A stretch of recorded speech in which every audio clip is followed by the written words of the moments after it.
Fridays. Take one. On strike.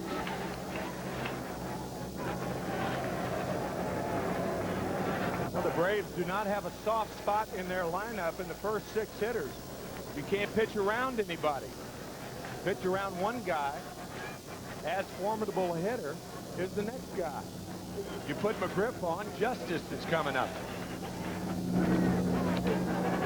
Sounded like McGriff broke his bat. And he will head back to the bat rack for another weapon.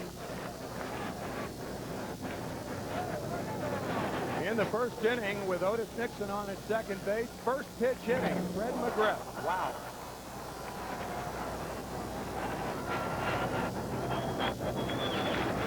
You could see the release of the left hand of Fred McGriff. We asked him during the workout a couple of days ago if he was a proponent of Walt Reniak's, the batting instructor of the Chicago White Sox. He said no, but he had read his book. He read Charlie Lau's book. The payoff pitch. He struck him out. And the Philadelphia Phillies have won the National League pennant. It's a moment 10 years and more than a few heart-stopping moments in the making. The Phillies tonight fight for the right to be called the best in the world. And we've got the story on this special live Phillies Fever edition of Time Out. Hello, everyone, and welcome to Phillies Fever, a special edition of Time Out. Tonight, we are going to set the stage for Game 1 of the 1993 World Series, featuring our Philadelphia Phillies playing those Toronto Blue Jays. We promise we're going to have lots of fun over the next hour, lots of laughs, lots of cheers, little cheers, lots of cheers, lots of what we call these high fives, lots of high fives, just a lot of fun. We have comics here tonight.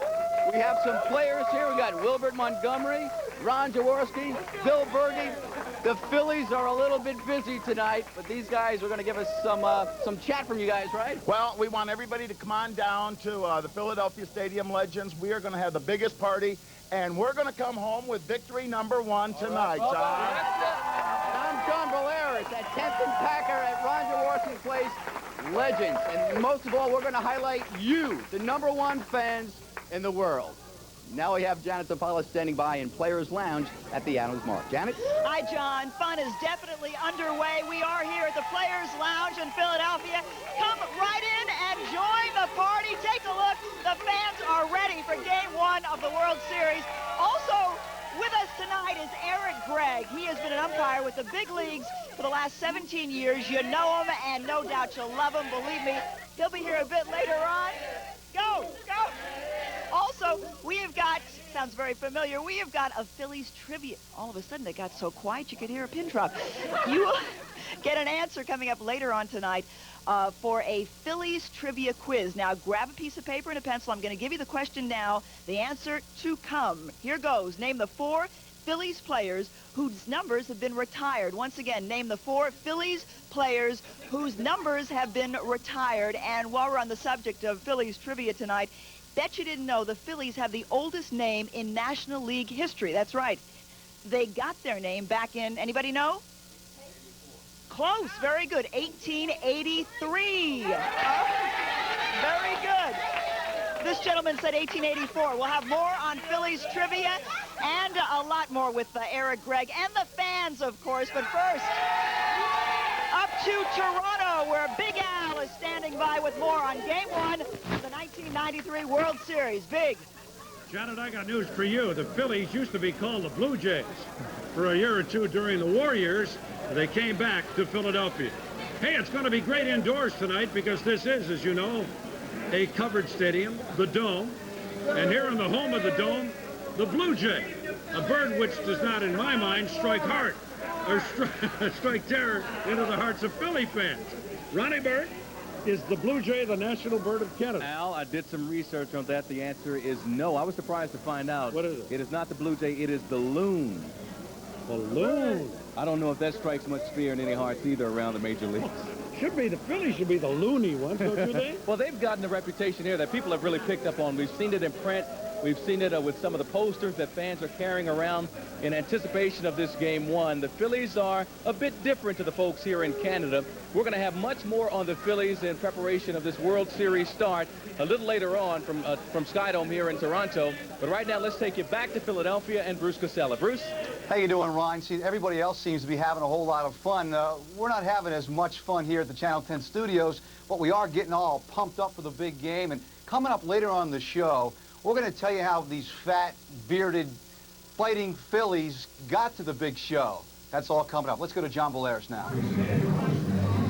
Okay, thank you there. Well, we'll be back with lots more of the hoopla. Just stand by. You're in for lots of fun tonight. See you in a little bit. Get down, I'm gonna show you the way. There it is, let me hear you say.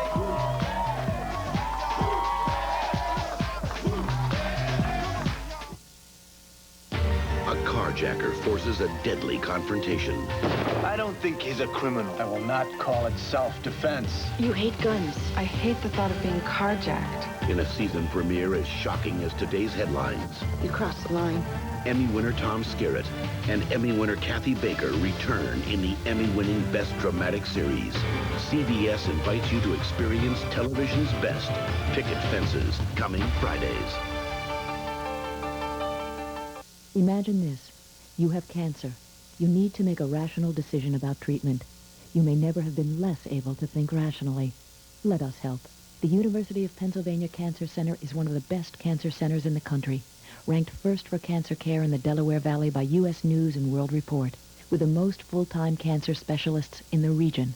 If you have cancer, you want the best available treatments. Don't lose precious time. Call the University of Pennsylvania Cancer Center today. You can handle it. Who? Me? The BMW 318i. In my dreams. Right now, the 318i is just $24,000 and change. Really? We can make it happen.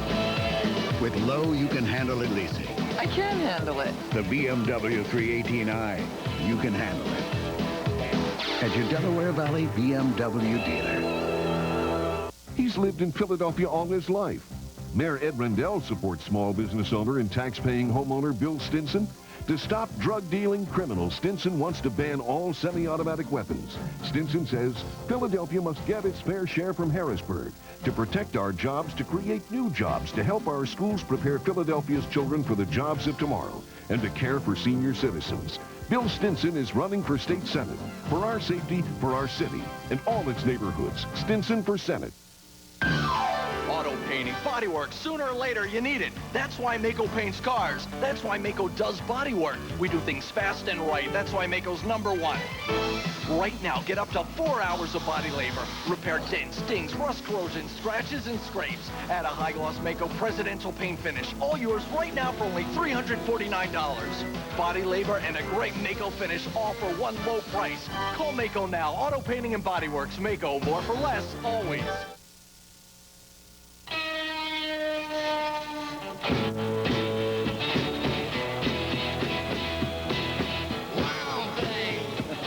Welcome back to Philly Fever, a special edition of Time Out.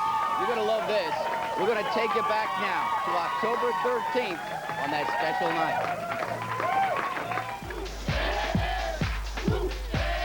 You could tell the Philly fans have been waiting 10 years for this one. They wore their hearts on their sleeve, or make that cheeks, all through that climax of the pennant race on Wednesday night. The Phillies are going to take it tonight. All right! Yeah! No more headaches like the other day. The game in the 10th inning, my head was killing me. They loved what they saw. They're boys of summer, chewing gum, ripped pants, long hair and all. John's parents would desperately like him to get a haircut, and are going to insist on it when the postseason is over. Now remember, these guys were supposed to be long shots. Underdogs all the way. Philadelphia said, says who? To the Atlanta Braves, they said, tomahawk, schmamahawk, and just couldn't resist taking a pot shot at Jane Fonda either. The payoff pitch. He struck him out, and the Philadelphia Phillies have won the National League pennant. And when the big moment finally arrived, they poured it on. and watch the National League Trophy Parade through their stadium for the first time in such a long, long time. Just minutes after the game, the streets were filled with thrilled Philly fans, and second baseman Mickey Morandini tipped his cap to the city that supported his team. 60,000 screaming Philadelphians. You can't ask for more. From the day one of spring training, no one gave us a chance, and now here we are. Well, we're going. We have a chance. We got a chance to be the best team in the world. We believe it, you know it. So forget all that underdog business and get ready to be part of the city of winners.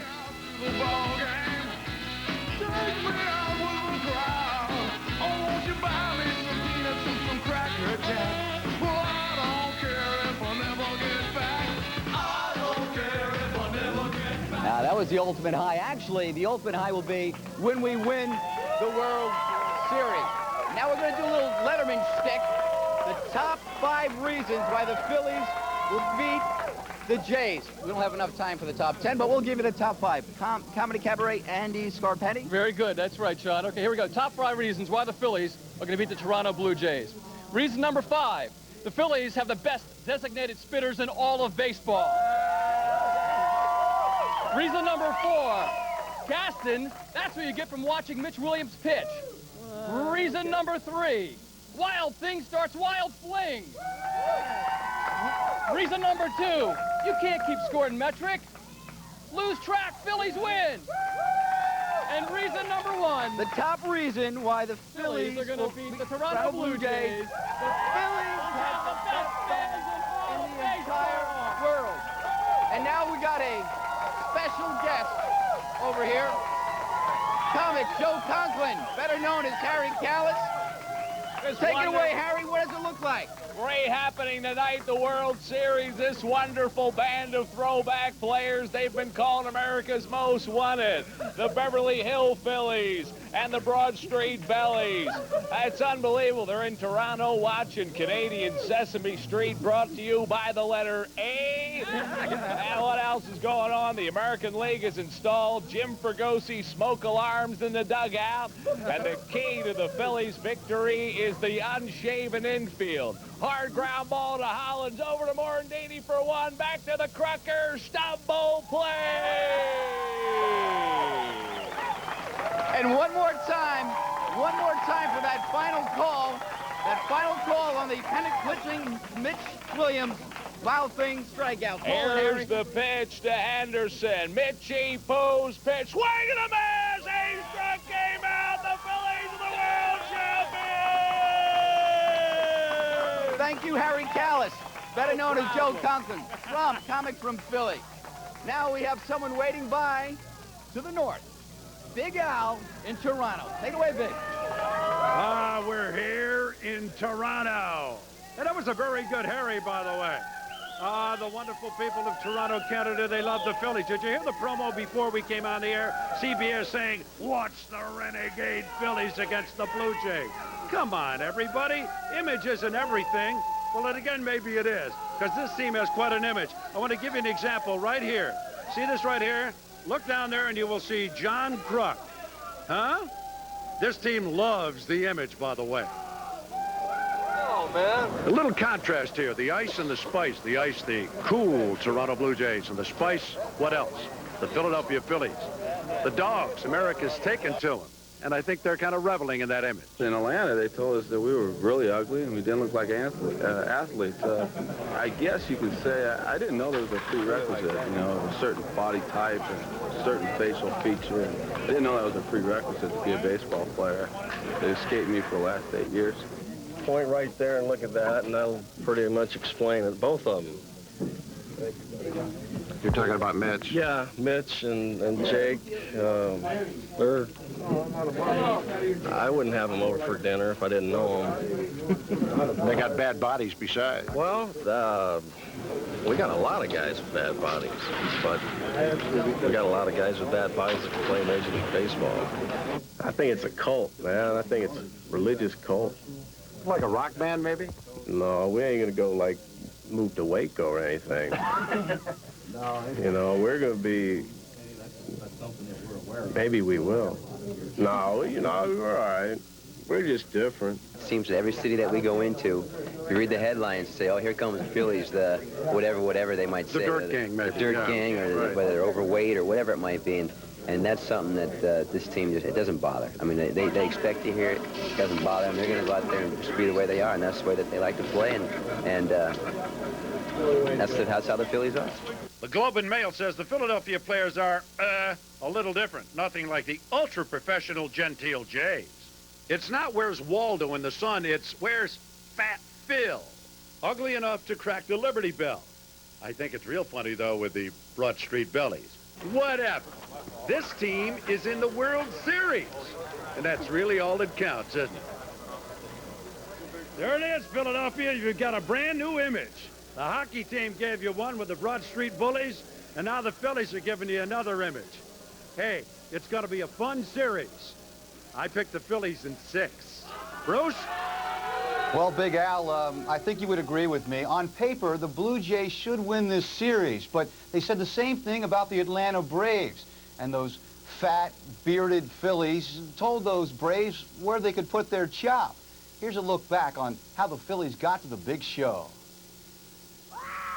I feel good. The Phillies should feel good. To get to the World Series, they beat a Braves team that won more games in the regular season than any other team in baseball. Getting off to a winning start in Game 1 at the Vet was big. Threw it away! But the victory almost didn't happen. With the Phils leading 3-2 of the ninth, Kim Batiste threw wild. That led to a tying run. But in the 10th, the GOAT became the hero as Kim Batiste came through with a game-winning hit. Phils 4, Braves 3. We never got down. We never said, oh, well, you know, we lost. You know, we maintained. Games 2 and 3 saw Atlanta erupt for 23 runs. Tommy Green and Terry Mulholland were hit long and hit hard. Atlanta won both games easily to take a 2-1 lead in the series. Things were looking bad for the Phils. Run. Like Superman, pitcher Danny Jackson came to the rescue, holding the Braves to just 1 run and got a big hit to lead 2-1. The Phils also shined on defense. But in the 8th, Mitch Williams came on in, and the Braves tried to rally. Whoa, great leaping catch! A game-saving catch with 2 men on by Milt Thompson, and the Phillies needed only 3 outs to tie the series at 2. But break out the Maylocks. Williams got himself in trouble. An error by the Wild Thing had Atlanta threatening once again. But Kim Batiste saves the day. Williams throws wide, and Batiste somehow catches the ball for out number 1. Then it was Mickey Morandini's turn to shine. Ryan Morandini steps on the bag for 1. This series is even at 2 wins apiece. The Phillies win 2-1. Time for Game 5. With Kurt Schilling on the mound for the Phillies, Atlanta was scoreless. The Phillies took a 3-0 lead in the bottom of the 9th. After a walk and an error by Batiste, the Wild Thing came on in with 2 men on. Pitch hammered up the middle, base hit. Chopped up the middle, tough play. The score was now tied with men on 2nd and 3rd, with only 1 out. All the Braves needed was a fly ball to score the winning run. Mark Lemke almost won the game right here, as the ball is just foul. Lemke then struck out, and the Phils somehow got out of the inning. Time for another hero. Well hit. Nixon at the wall. Home run, Lenny Dykstra. Phils won 4-3 in 10, and are now just 1 game away from going to the big show. The Phillies have taken a 3-2 lead. The series moved to Veterans Stadium, where 63,000 turbocharged fans yelled and screamed for their Phillies to do what most experts thought was impossible, beat the Braves. On this night, the Phils offense came to life. Line drive down the right field line, hooking, fair ball. Well hit, center field, Justice on the run and looking up.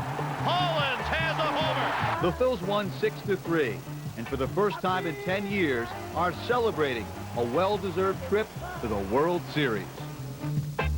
Tonight! Tell you what, the Phillies did a lot for being fat and ugly. Hey, where's my cheesesteak? Hey, I'll tell you what, the tally of this was 4 heart attacks while watching those games. No fingernails. It was fun, though, I'll tell you. I enjoyed watching it. Go Phillies in the World Series. Let's go now to Janet Sopala. Janet? Thanks, Bruce. All right, Kurt. Pitch me one, babe. Come on.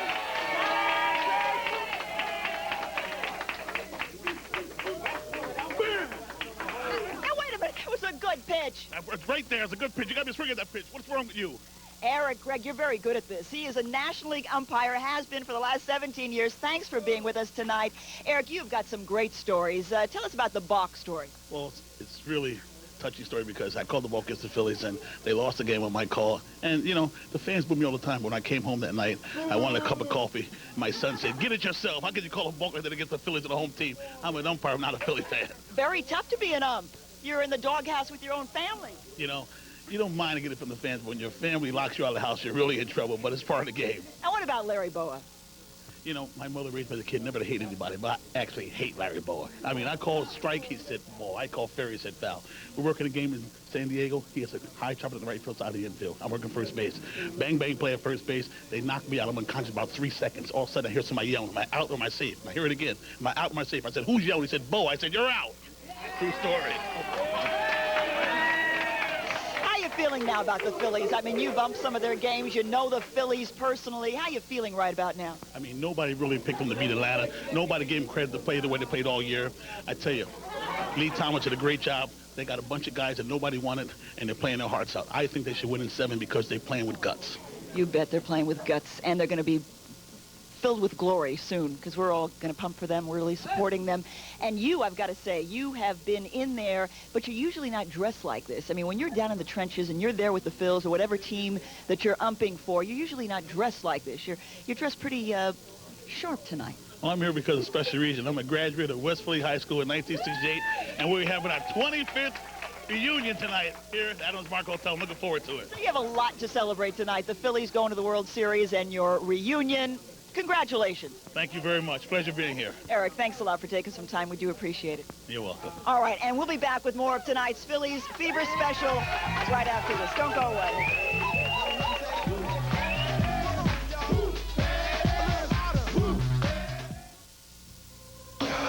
Any faucet can turn on water. Cola faucets give it shape.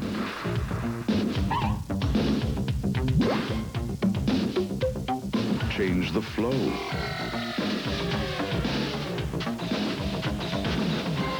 Once you turn on a cola faucet, you'll never want plain water again. See your plumbing contractor for all cola products. Whitman and Florio. Compare. Christy Whitman wants to cut state spending. Jim Florio increased spending by $3 billion. Christy Whitman wants to create new jobs with tax cuts. Jim Florio raised taxes by billions, and he won't rule out raising taxes again. Whitman will clean up state government. Florio's administration is under 2 grand jury investigations. Jim Florio, rising unemployment, corruption, high taxes. We can't afford more. Christy Whitman, a change for the better. In Lake Edna, you can get a quarter for $1.99. Huh? That's right. Come into KFC and enjoy a quarter of the Colonel's Rotisserie Gold. Slow roasted, deep marinated, and now with a cornbread muffin for just $1.99. Get it? Got it. A quarter chicken and a cornbread muffin for just $1.99. At KFC, we do chicken right.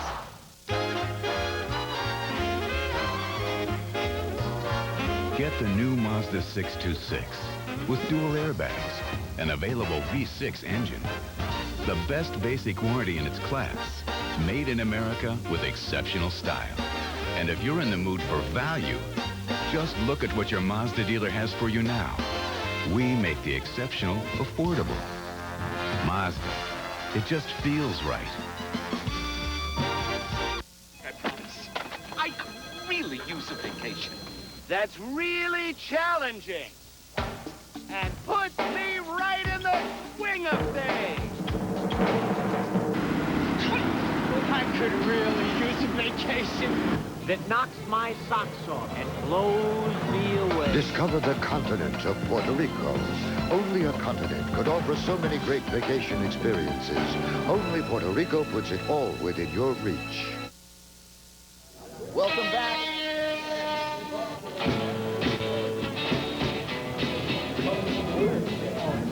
Welcome back to Legends in South Philly. Ron Jaworski's plays Philly Fever Special. A special of timeout, actually.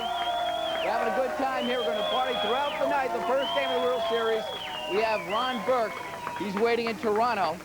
Ronnie, stand by. What's happening up there, Ron?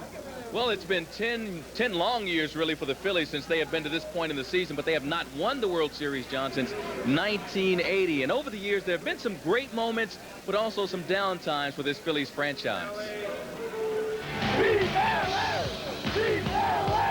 10 long years ago, the 1983 National League Championship. It was a 4-game rout of the Dodgers that gave the Phillies their 4th pennant ever and a chance to shout, "Queens did it!" The mighty Dodgers fall to the Phils, who go on to face the Orioles in the World Series. Game 1, and the good guys take the series opener 2-1. And then disaster.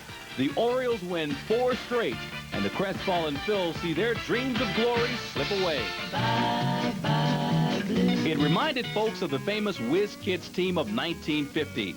That year, a cliffhanger final game of the National League Championship Series broke wide open when Vic Sisler hit a thrilling homer in the 10th, and the Phils sent the Dodgers home empty-handed. But then came the World Series and the Yankees. Game 1, Phillies lose 1-0. Game 2, Joe DiMaggio takes on Robin Roberts, and the Yankees win again 2-1. Game 3, is this sounding familiar? 3-2 Yankees. And in Game 4, a 6th-inning homer by Yogi Berra sends a shutout and ejected Philadelphia team back home without the championship. The crowd will tell you what happened. But this is the season we want to remember. 1980, the year that was for the Phillies. Mike Schmidt, Pete Rose, lefty Steve Carlton, and then 11:29 p.m., October 21st, 1980, the moment every Phillies fan remembers just like this.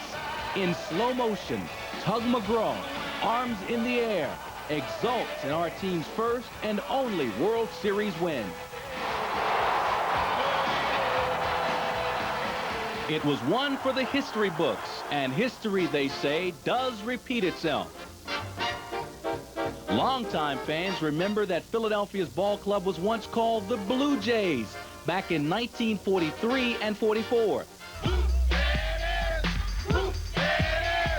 And now these former Blue Jays face the Toronto Blue Jays in a quest once again to earn the right to be called world champions.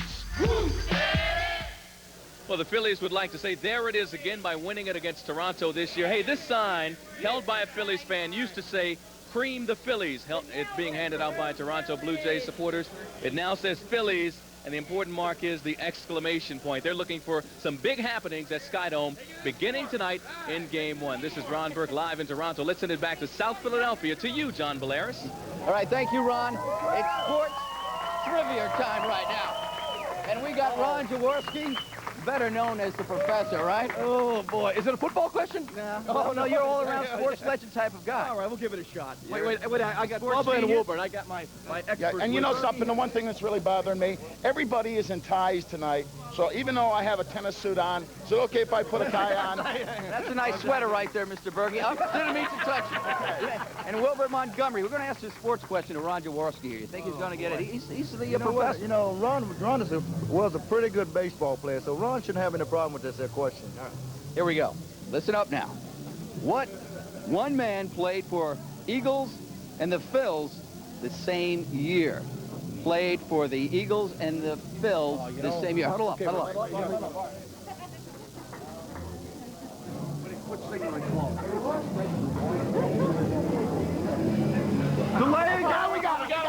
We got it. This is an easy one. This is easy. All right. Chuck Bednarik. Hey! Is that true? No. That's wrong. But anyway, you know Jane Rovelo? Yeah, yes. Yes. Channel 10's own Jane Rovelo asked the same question to many other fans. It wasn't Chuck? They might have come up with Chuck. Wait and see. Let's check it out and see. All right, Jane. Phillies and Eagles in the same year.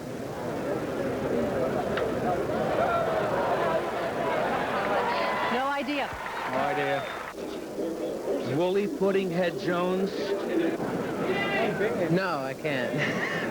No idea. Walter Masters, who pitched for the University of Pennsylvania and played for the Phillies and played for the Eagles, back in the late 20s, early 30s, was one who did it. Good answer, Councilman, but not the one I'm looking for. Now. There's your answer, ladies and gentlemen. Paul Richardson. The Eagles and the Phillies. He's played for them both. It's a great trivia question, but Paul Richardson's contribution to the success of this Phillies baseball team is anything but trivial. Paul's been a Phils player for 24 years now, and he's a vital member of the lineup. Let me tell you something.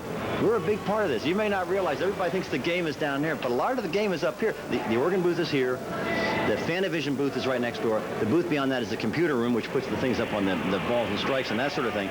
So you got 3 sets of people up here who are running the other half of the game. We're the head cheerleaders. We're the information people. Sure, it's a fun job, especially this season when the Phillies are winning. But on those rare occasions when the Phillies lose, ouch. Because when things go wrong, we all get in a slump too. We think, well, maybe it's me. Maybe it's my fault. I'm not playing good enough. I'm not picking them up enough, you know. So if Paul Richardson is willing to shoulder the responsibility for a Phil's loss, we need to be sure to give him credit for a season like this one. After all, Mr. Music does keep the fans in the game. Soichi gets the crowd moving and hopping. Paul Richardson doesn't wear a uniform, but he's definitely a player. Take us out to the ball game, Paul.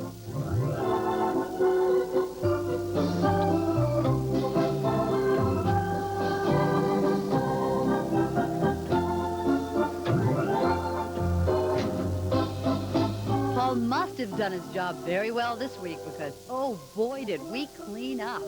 And Richardson wasn't the only one making music last week. On Wednesday, the Phils brought in Stephen Gunzenhauser, music director of the Delaware Symphony, just to add a touch of class to the 7th inning stretch. And what did the fans do? They stole his baton. But the show had to go on so we could go on to make a little funky music of our own in Toronto. For Time Out, I'm Channel 10's Jane Robelo. In South Philly, it's lucky that's the only thing they stole. Which one of you guys got it?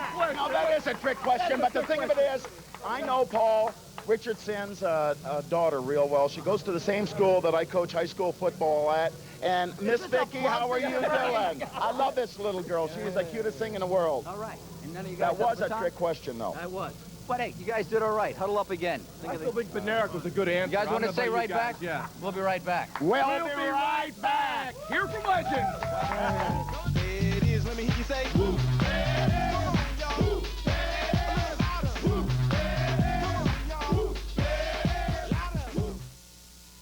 At Rent-A-Center, we make it easy to have what you want.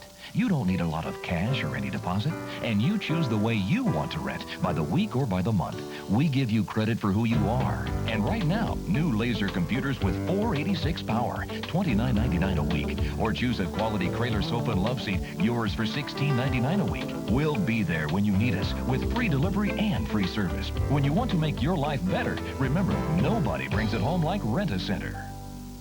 I ordered pepperoni and onions on this pizza. I can't taste them. I can't even see them. They're just cut small. Small? So small they can't be seen by the naked eye. That small? That's small. Looking for really big toppings? Now you can find them at Pizza Hut. Introducing the new Chunky Style Pizza. It's got big chunks of meat and vegetables for taste you can actually see. Hey, I don't believe it. I see one. Where? Hey. Just kidding. Want big toppings? Check out the new Chunky Style Pizza from Pizza Hut. Now get 5 great-tasting breadsticks delivered for just $1.49. Just who is State Senate candidate Bill Stinson? Bill Stinson's the one who was caught setting up an illegal slush fund for his political pals. But that's not all. Stinson didn't pay taxes 2 years in a row and was fined for not having a business license. And now the Inquirer has caught Stinson using your tax dollars to buy votes. Bill Stinson. You just can't trust him. Fortunately, there's a better choice. Bruce Marks. He's honest, and he'll work for you. Einstein's laws of motion. The human body was made to be in motion. A body that stays in motion is a happier body. As a body ages, it doesn't have to slow down. The Einstein Center for Orthopedic Sciences. I still got it. The force that keeps bodies in motion. 2 years ago, New Jersey Republicans took over the legislature with veto-proof majorities. They promised to get rid of the 1990 taxes, remember? Well, then the Republicans took control and broke their promise. They did give you a penny back, though, 1 penny off the sales tax. But they paid for it by cutting homestead property tax rebates and by making seniors pay more for prescription drugs. So next time you hear Republican promises, don't be fooled again. New Jersey Republicans, we can't believe them.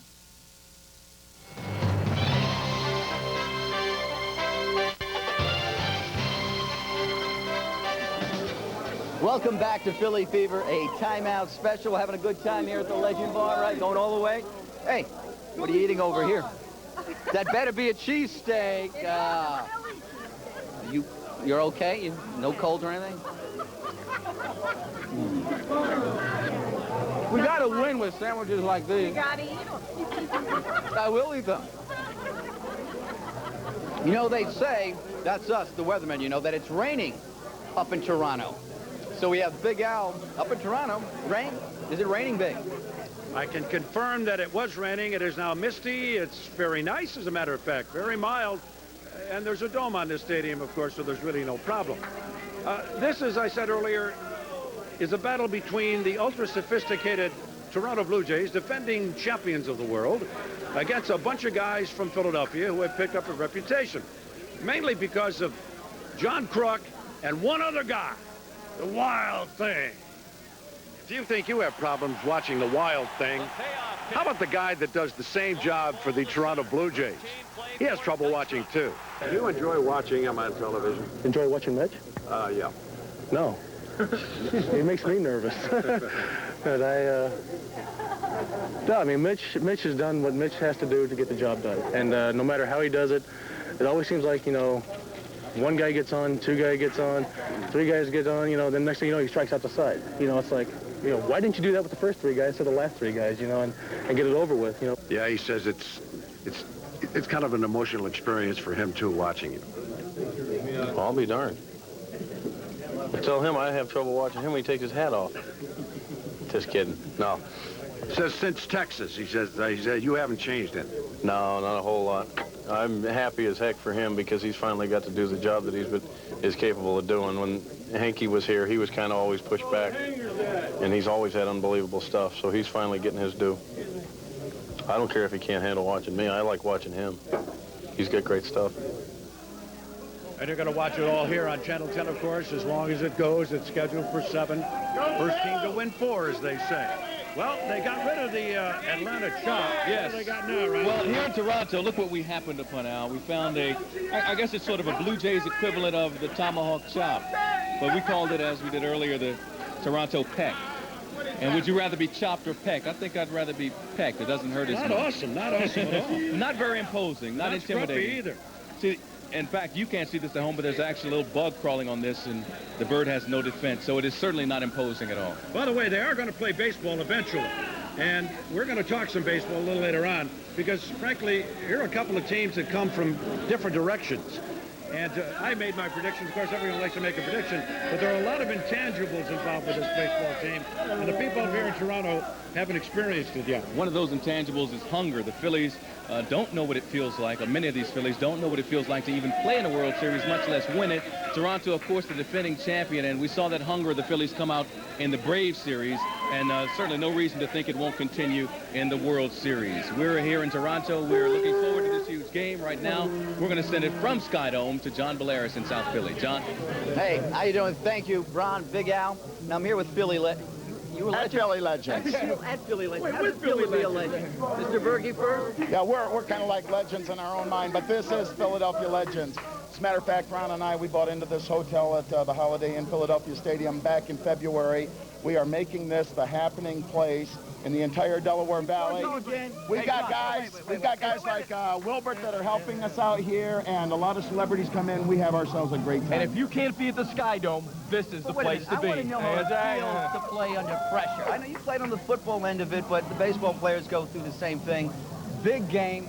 What goes through your mind? It's got to be the same thing. John, this is a very unique team. I don't think this team feels any pressure. It's a great group of guys. They have a great esprit de corps. They like being around each other, and that's why this team is where they're at, and I think that's why they're going all the way. Is it a different mental state from football to baseball? I mean, you get fired up in baseball as you do in... Well, Wilbur got beat up an awful lot. Maybe let him mention that one. The good thing is about this is they got 7 games. They're the best 4 out of 7 games, so they have an opportunity. If they lose the first game, then it's a 5-game series. If they lose the second game, then the series starts getting shorter. So the thing is, they have to win 1 in order to keep the series going. So I think that the pressure, they're going to feel pressure, but the thing about it is that they can relax and play because they weren't expecting to be here. Are football players as superstitious as baseball players? I mean, the baseball players sometimes wear the same dirty socks. I used to see some of the biggest fights before a football game would start. There would be some guys down the locker room that would like to have the music blasting. Other people would just like to contemplate, sit and look into their locker. Other people reading the Bibles. Yes, they're very superstitious. I still remember like it was yesterday, people slapping the door, carrying their little horseshoes with them and all of that stuff. And, you know, that's the same way the Phillies are. Okay. There you got it. From the other side, football and baseball. We'll be right back with more Philly Fever in just a couple of minutes.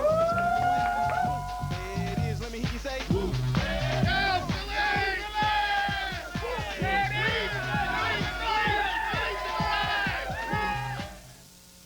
Nobody's going to give us the Nobel Prize for designing a filtering system for Sunoco gasoline.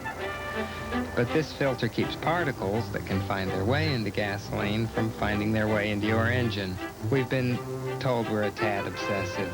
Tell that to the guy on the side of the road with a clogged fuel line. And now, team, here's the play. Get in your cars and run straight to a Sunoco station. Fill up with Super or Ultra 94 and get a college logo glass free. In Lake Edna, you can get a quarter for $1.99.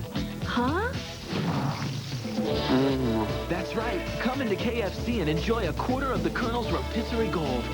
Slow roasted, deep marinated, and now with a cornbread muffin for just $1.99. Get it? Got it. A quarter chicken and a cornbread muffin for just $1.99. At KFC, we do chicken right. Travel with Amtrak Special All Aboard America fares through December 16th.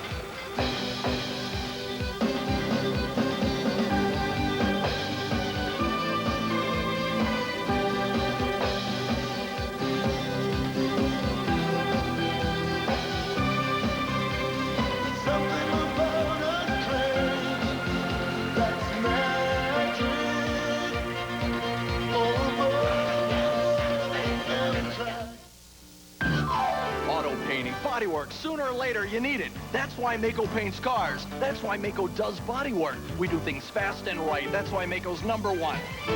Right now, get up to 4 hours of body labor. Repair dents, stings, rust, corrosion, scratches, and scrapes. Add a high-gloss Mako presidential paint finish. All yours right now for only $349. Body labor and a great Mako finish, all for one low price. Call Mako now. Auto Painting and Bodyworks. Mako, more for less, always. At Choice Seating, we have over 500 styles of sofas, chairs, sleepers, and sectionals, and over 2,000 fabrics and 250 leathers to put on them. In fact, after you've seen this commercial, you'll have seen about 100 of the different combinations you can create at Choice Seating. That's 100 down and 1,124,900 to go. Save 25% now during Choice Seating's Fall Special Order Sale, and get delivery in just 35 days.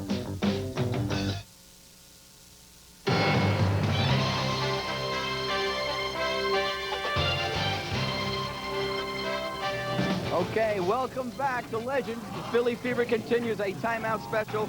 I'm with Bob Pantano from WOGL. Having a good time tonight here? I'll tell you what, John, this is a great night to start things off. It's our debut of our Saturday night dance party here at Legends, and we couldn't have picked a better night. World Series fever. I haven't seen this much excitement since 1980. And you know what? I love this tune.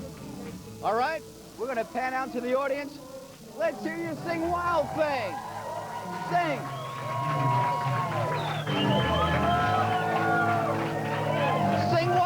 sing. You're gonna sing? Well, they're not exactly singing Wild Thing, but we're having a good time anyway. So, hey, you guys sing Wild Thing? Sing Wild Thing.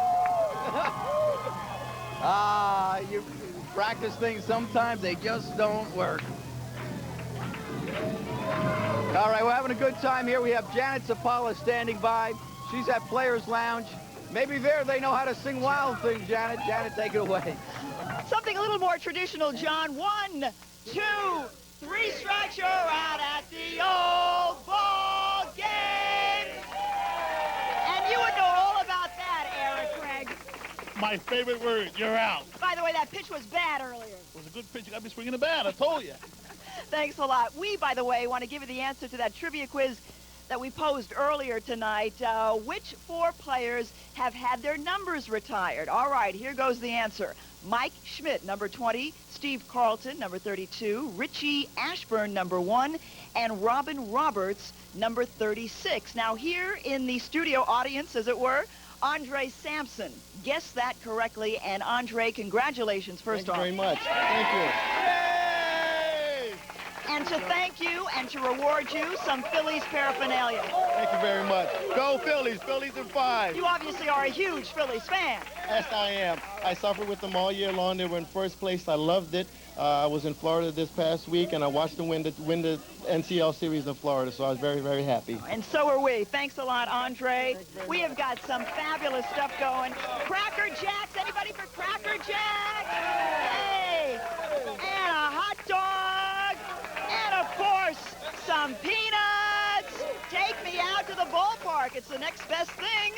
We'll be back with more of Phillies Fever right after this. Don't go away.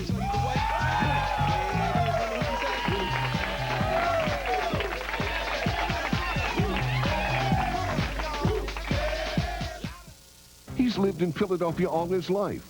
Mayor Ed Rendell supports small business owner and tax-paying homeowner Bill Stinson. To stop drug-dealing criminals, Stinson wants to ban all semi-automatic weapons. Stinson says Philadelphia must get its fair share from Harrisburg to protect our jobs, to create new jobs, to help our schools prepare Philadelphia's children for the jobs of tomorrow, and to care for senior citizens. Bill Stinson is running for state senate. For our safety, for our city, and all its neighborhoods. Stinson for Senate.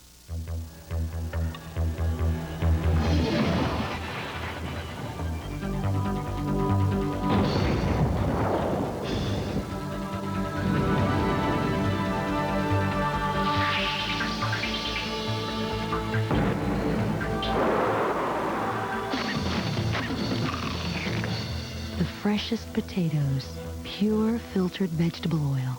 Hers, it's the way they're made. Einstein's laws of motion. The human body was made to be in motion.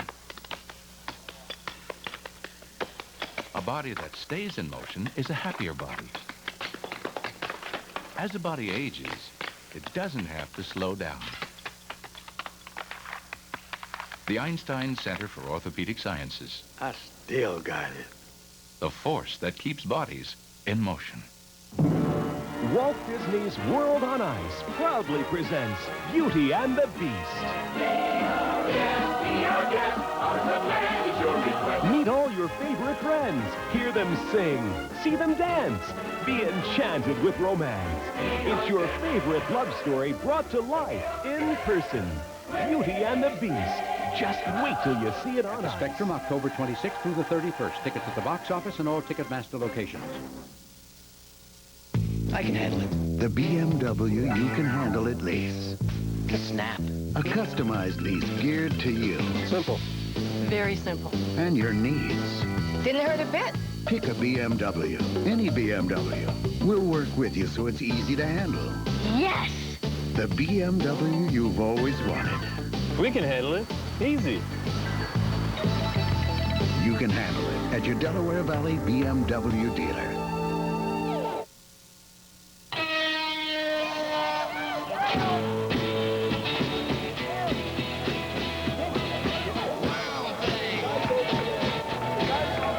All right, you can see a camera person going through the crowd, having some fun.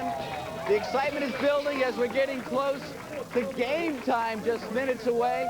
But we have with us Junior Perillo and the 4 J's, and they're going to warm us up a little bit. A little pre-game song? Yeah. Song called Tonight. Yeah. Go ahead, let it go. We wrote this for the Phillies.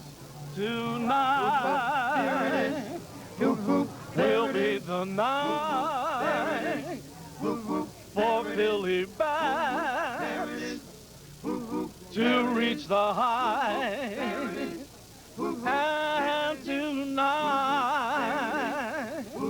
will be the night.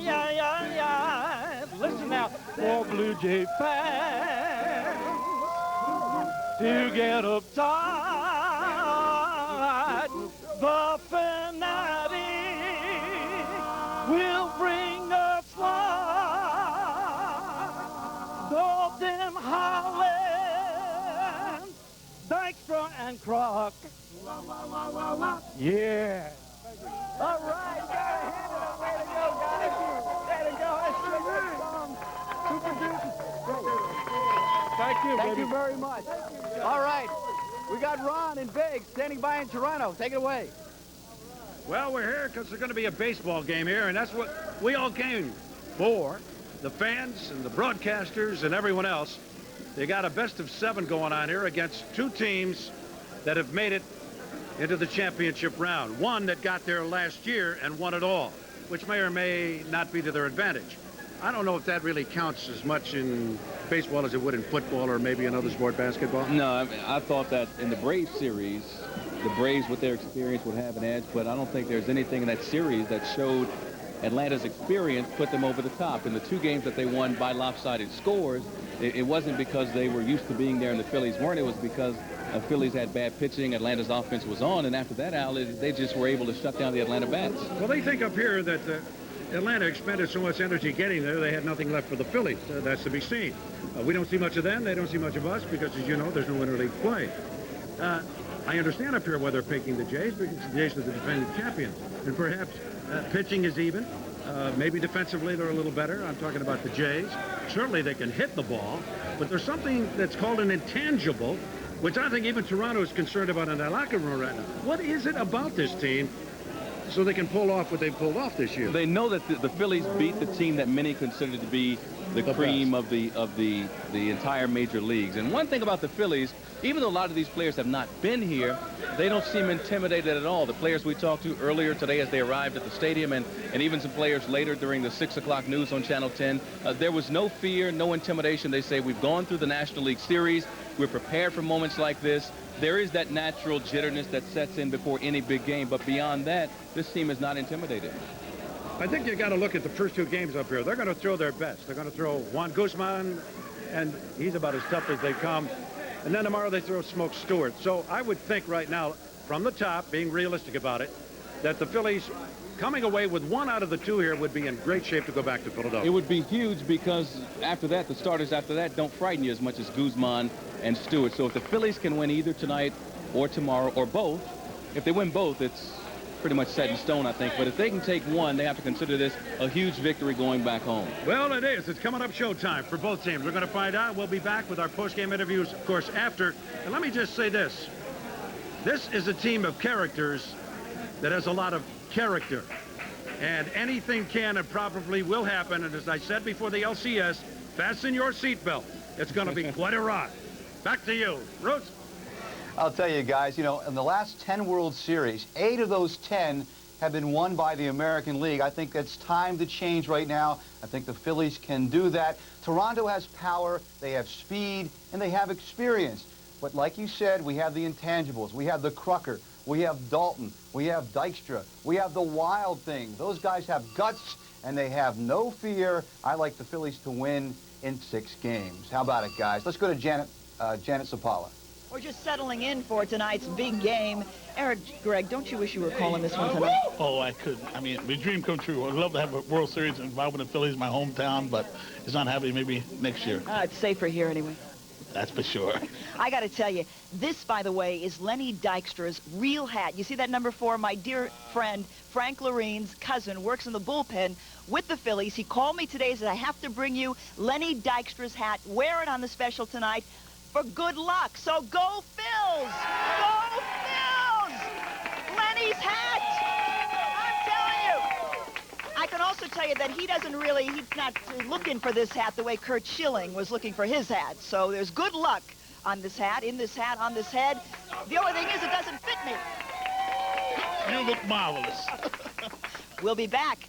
Don't go away. It is. Let me hear you say. Woo.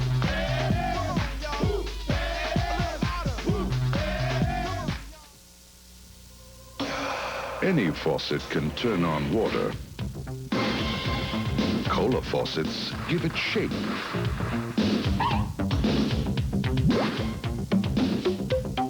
Change the flow.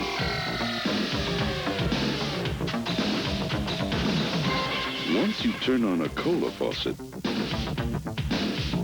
you'll never want plain water again.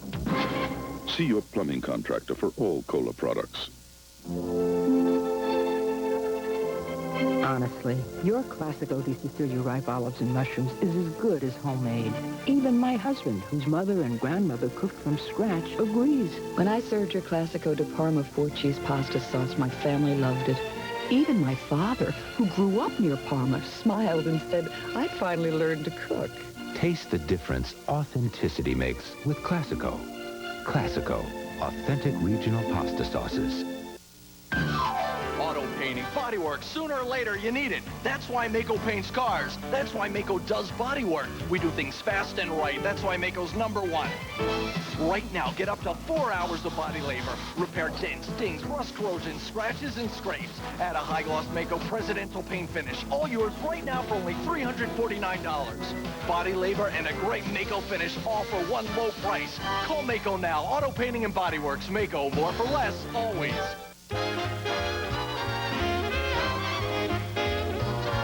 Get the new Mazda 626 with dual airbags, an available V6 engine, the best basic warranty in its class, made in America with exceptional style. And if you're in the mood for value, just look at what your Mazda dealer has for you now. We make the exceptional affordable. Mazda, it just feels right. I ordered pepperoni and onions on this pizza. I can't taste them. I can't even see them. They're just cut small. Small? So small they can't be seen by the naked eye. That small? That's small. Looking for really big toppings? Now you can find them at Pizza Hut. Introducing the new Chunky-style pizza. It's got big chunks of meat and vegetables for taste you can actually see. Hey, I don't believe it. I see one. Where? Hey. Just kidding. Want big toppings? Check out the new Chunky-style pizza from Pizza Hut. Now get 5 great-tasting breadsticks delivered for just $1.49. Okay, we're back. Remember, the game starts in just a few minutes right here. Channel 10 CBS Game 1 of the 1993 World Series. Our Philadelphia Phillies against the Toronto Blue Jays. And complete coverage will, of course, be on Channel 10 and CBS throughout the series. Now, I want to thank everyone for the special, the Philly Fever special. Right here, this timeout. I want to thank all the boys, Wilbert Montgomery, Ron Jaworski, Bill Berge, the singers, the crowd, and everyone that put this show together tonight. I know it was a lot of fun for me. And where do you think the Philadelphia Phillies will be by this time next week? Where do you think they'll be by next week? Bill, I'll tell you what, they'll be on top just like John Valletta. We're going to take it. This will be it. Again, we had a lot of fun here tonight. You guys still got your strength? All right, lucky thing I'm light. Had a great time. Then again, we'll see you if in case there's another World Series game. Timeout, we'll have another live special if it goes to 6 next Saturday at 7 o'clock, 7 to 8 o'clock. If it goes to game 6, but the Phillies may wrap it before that. Good night, everyone. Had a great time. Get ready for the game.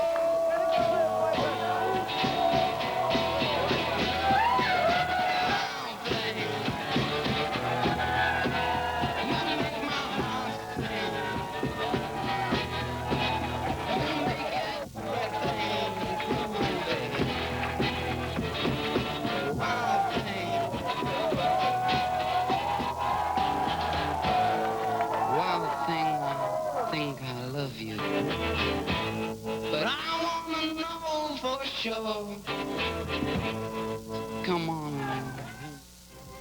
On the Channel 10 News after the game, complete post-game coverage from the Sky Dome in Toronto. Back home, all eyes on the champion Phils. We are watching the game with area fans and the latest in haircuts featuring a distinctive Phillies flavor. He's our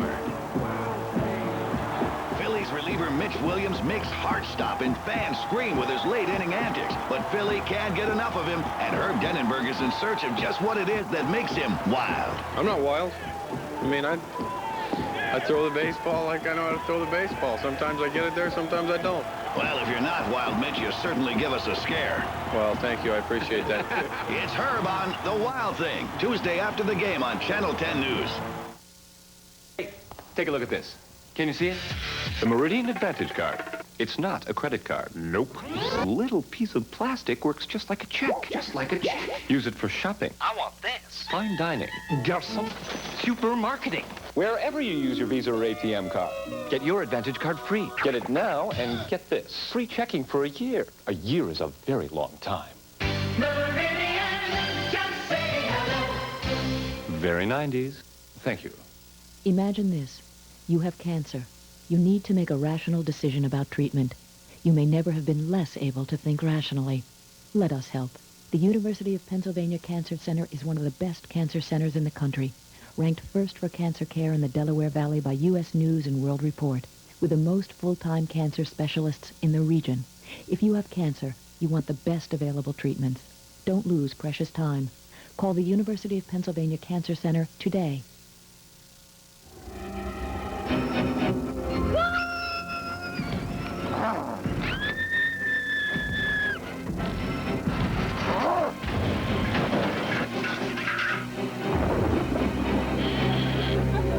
What? No dip? For a really great Halloween, pick up tons of Pepsi and Doritos. To celebrate the coming of Halloween, Philadelphia is becoming Toronto's worst nightmare. Philadelphia baseball, it's a real scream. It's crime and punishment. Stand by for all points bulletin. On a special Cops in Russia. Don't miss the next Cops. Weeknights at 7 on Channel 10. Tonight it's baseball.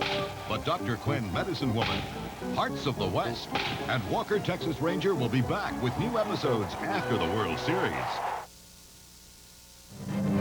The battles of October have brought us the stuff real-life legends are made of. And now, as the World Series enters its 9th decade, we're still filled with that same sense of awe when the champions of the American and National Leagues clash to create the annual Fall Classic. Push out, Frito, back. He makes a one-handed catch against the bullpen. Oh, doctor. Back, it is. Oh, here comes the pitch. Strike three. A no-hitter. With the name for John Morrison. Strike the ball goes down. It is. If it stays there, it's gone. Home run. The Red Sox win.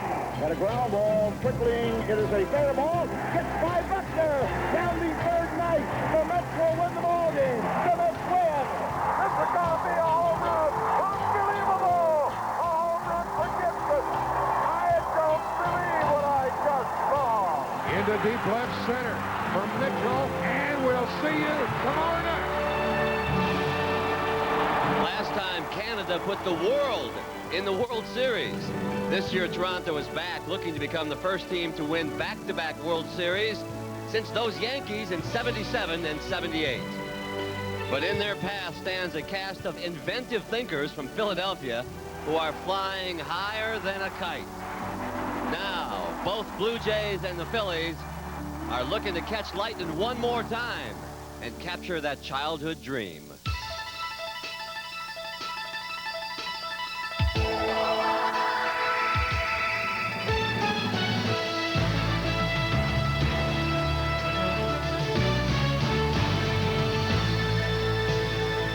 This is Toronto, Ontario. It's a city that takes its sports quite seriously. And if you're lucky enough to live here by the shores of Lake Ontario, you're enjoying that elusive dream season. And Toronto fans are confident that the best is yet to come.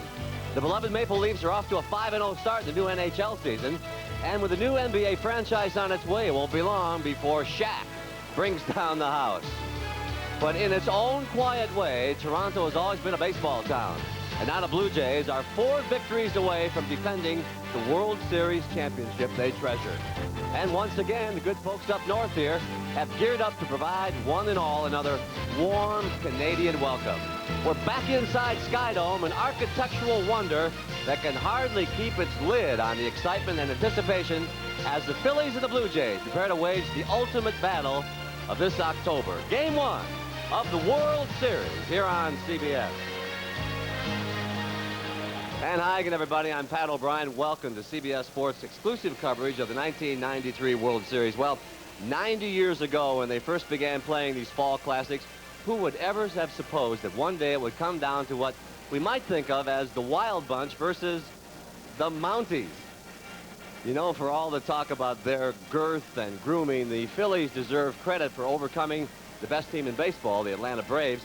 On the other hand, while the Blue Jays were expected to return to the World Series, this is hardly the same team that won it all a year ago. In fact, 12 of the 25 members of Toronto's roster are different this time around. But regardless if this is your first World Series or not, tonight is something very special. You could feel the buzz around the batting cage earlier this evening when I had a chance to talk shop with some of the players. Yeah, you know, you got that little grin on your face all day, and you can't wait to get out to the ballpark. So, you know, at 37, I have to say I'm feeling pretty young today. You catch it, you throw, and you hit it. I mean, to me, it's the same thing I've been doing since I was 8 years old. So there's just more people watching. Great place to be, huh? Yeah, really exciting. Good luck. The great thing, the whole day, I hit the third base. I hit that top. I might hit them seats out there. Practicing your hitting?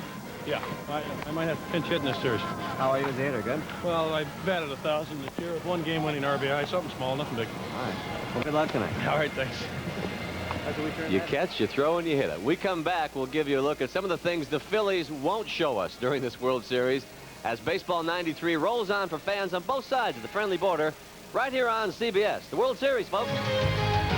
CBS Sports presents Baseball 93. Baseball 93 is sponsored by Michelin, because so much is riding on your tires.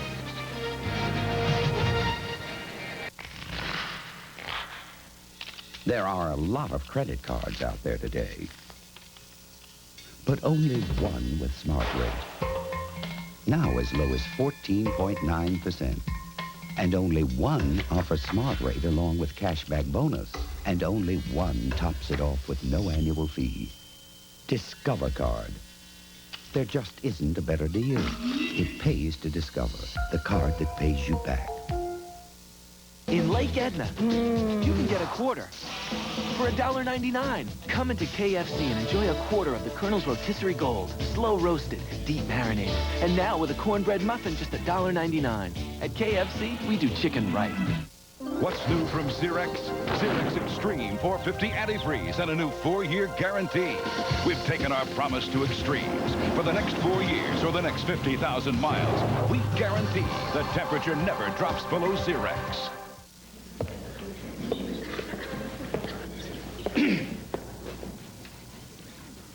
Hi, my name is Tony, and I'm a Hyundai owner.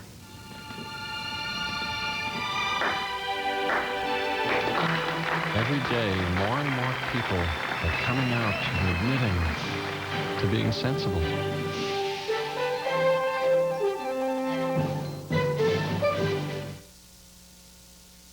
If you think you've heard all there is to hear about bad cops, you haven't. Until the worst of the lot sits down with Mike Wallace, Sunday on 60 Minutes.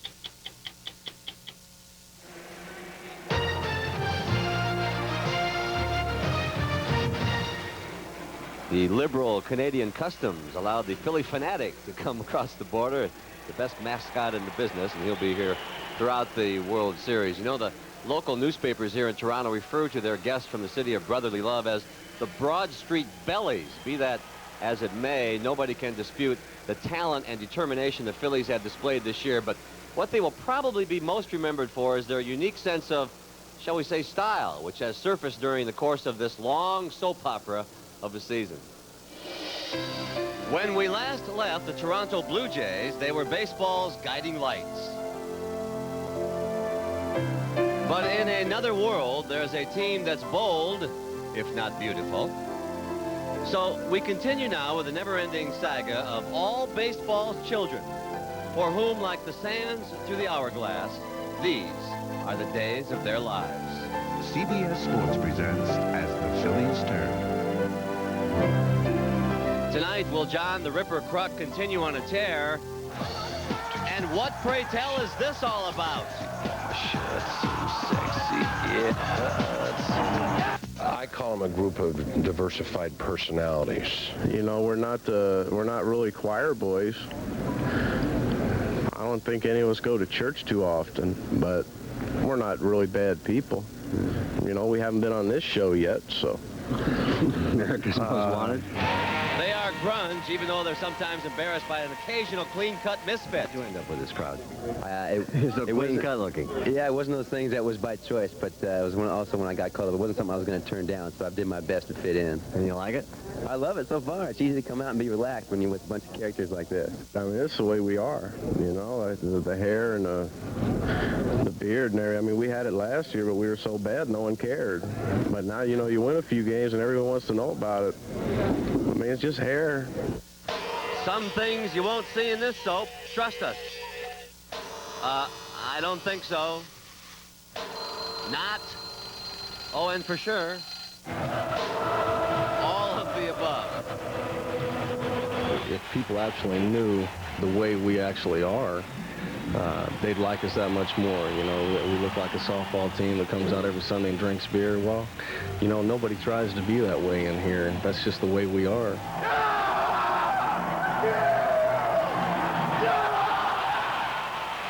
No doubt the Canadian fans must be thinking that if the NAFTA treaty ever gets passed, they'll be able to welcome these free-spirited Phillies on a tariff-free basis every day of the year.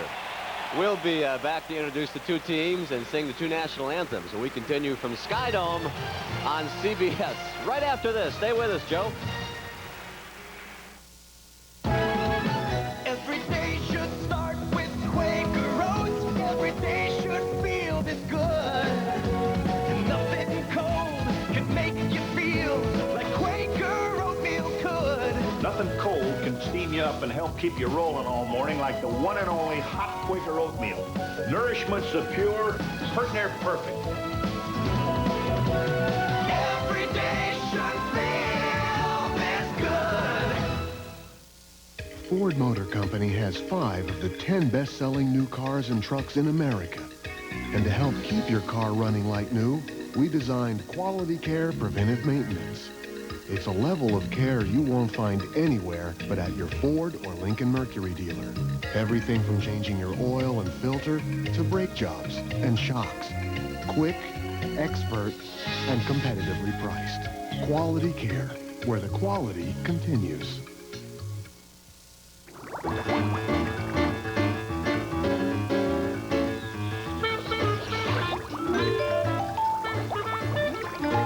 What tire do you trust in the wet? A tire that removes over 2 gallons of water per second from under the tread. The all-season MX4. Another engineering splash from Michelin. Michelin, because so much is riding on your tires. It's great. Paula Zahn, Ted Williams, the greatest pure hitter who ever Harry Smith, I just want to sit on here for a second. Do I look like Jack Nicholson or what? and Mark McEwen. Well, Cindy, first of all, what does win? On CBS This Morning, breakfast for your head. Getting ready for Game 1 of the World Series at Sky Dome in Toronto, Ontario, Canada. And a pensive Phillies starter, Curt Schilling, about to get some northern exposure. He's the first native of Alaska to start Game 1 of a World Series. And there he is. Our exclusive CBS Sports coverage of the 1993 World Series will continue after a message from your very own local station. Sunday on CBS, the undefeated Saints battle the Steelers. Then, the Niners face the recharged Cowboys. Welcome back, Emmett. I'm a big fan. This is CBS. What makes the wild thing so wild? Herb will tell you Tuesday after the game. It happened branch by branch, neighborhood by neighborhood, community by community. Now with over 600 locations in Pennsylvania, New Jersey, New York, and Connecticut, the banks of First Fidelity offer customers the largest branch network in the region. We also offer the strength of over $30 billion in assets. And we will grow stronger, neighborhood by neighborhood, community by community. First Fidelity. Looks like it's going to be one of those days. Take it from us, U.S. Healthcare. You don't get no spending cash if you don't scrub that kitchen floor. You ain't gonna rock and roll no more. Yakety yak. Don't go back. Just finish cleaning up your room. Let's see that dust out with that broom. Get all that garbage out of sight. Or you don't go out Friday night. Yakety yak. Don't go back. You just put on your coat and hat and walk yourself to the laundromat. And when you finish doing that, Because life is full of surprises. Over 1.5 million Americans depend on us. Don't go back. yakety yak, yakety U.S. Healthcare, the health plan for living. yak, yakety yak.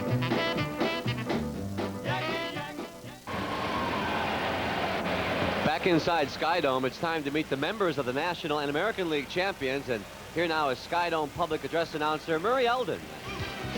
And now, tonight's starting lineup, beginning with manager Jim Fregosi.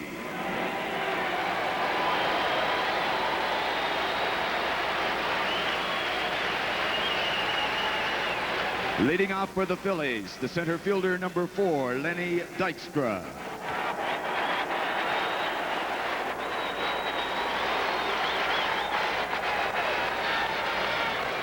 Batting second, the second baseman number 7, Mariano Duncan.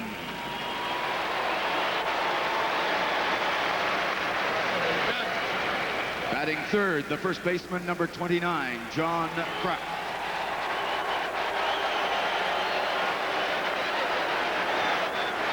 Batting fourth, the third baseman number 15, Dave Hollins.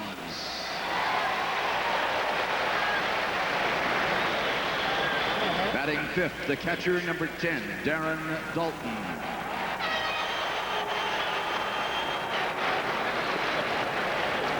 Batting sixth, the right fielder number 8, Jim Eisenreich.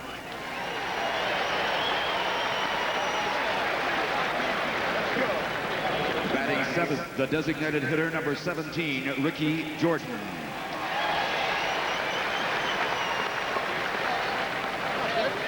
Batting eighth, the left fielder, number 25, Milt Thompson.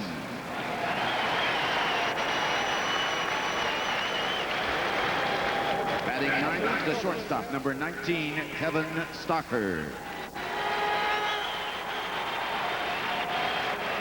Tonight's starting pitcher warming up in the bullpen, number 38, Kurt Schilling.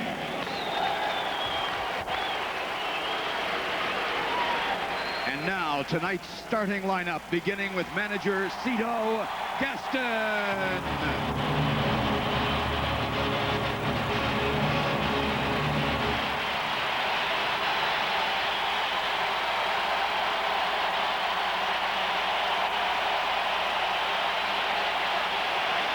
Leading off the first for the Blue Jays, the left fielder, number 24, Ricky Henderson.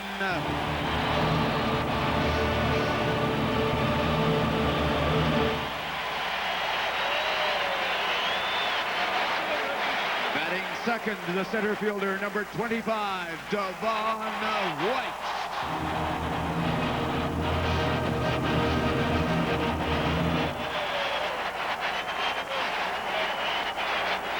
Batting third, the second baseman, number 12, Roberto Alomar.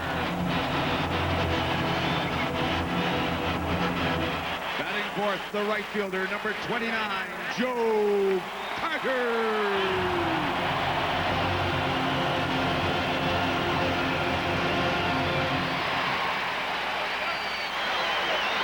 Fifth, the first baseman, number 9, John Olerud.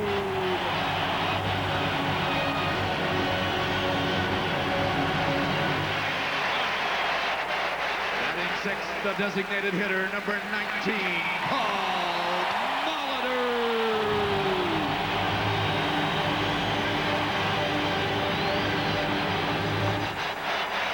Batting seventh, the shortstop, number 1, Tony Fernandez.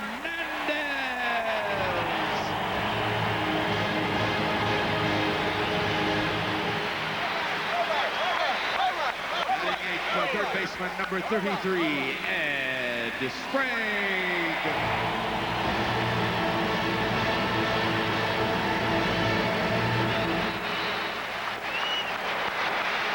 Batting ninth, the catcher, number 10, Borders.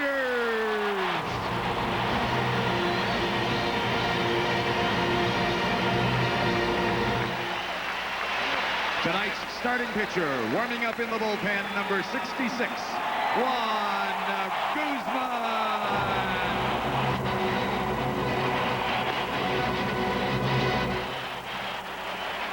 Ladies and gentlemen, please give a warm Sky Dome welcome to the Queen of Soul, Arista recording artist Aretha Franklin, who will sing the American National Anthem for this evening's game.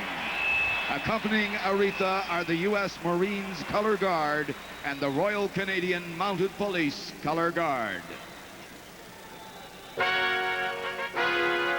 Oh, say, can you see by the dawn's early light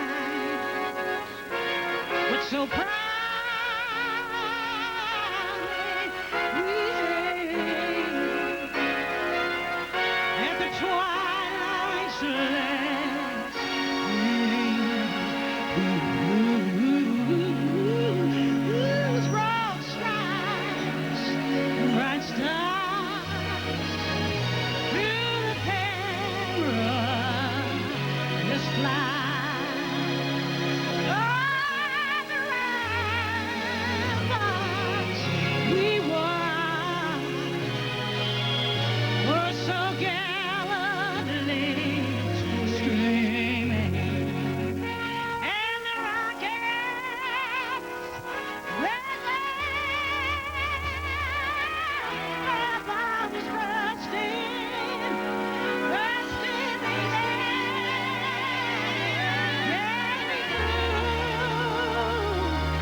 Ladies and gentlemen, here to sing the Canadian National Anthem is Canada's own Michael Burgess.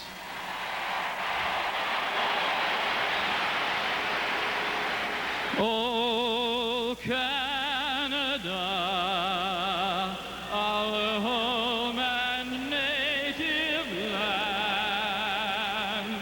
through patriot love, in all our sons' command, par ton bras s'est porté l'épée, il s'est porté la croix. Ton histoire est une épopée des plus brillants exploits. God keep our land glorious and free. Oh, Canada, we stand on guard for thee. Oh, Canada, we stand on guard for thee.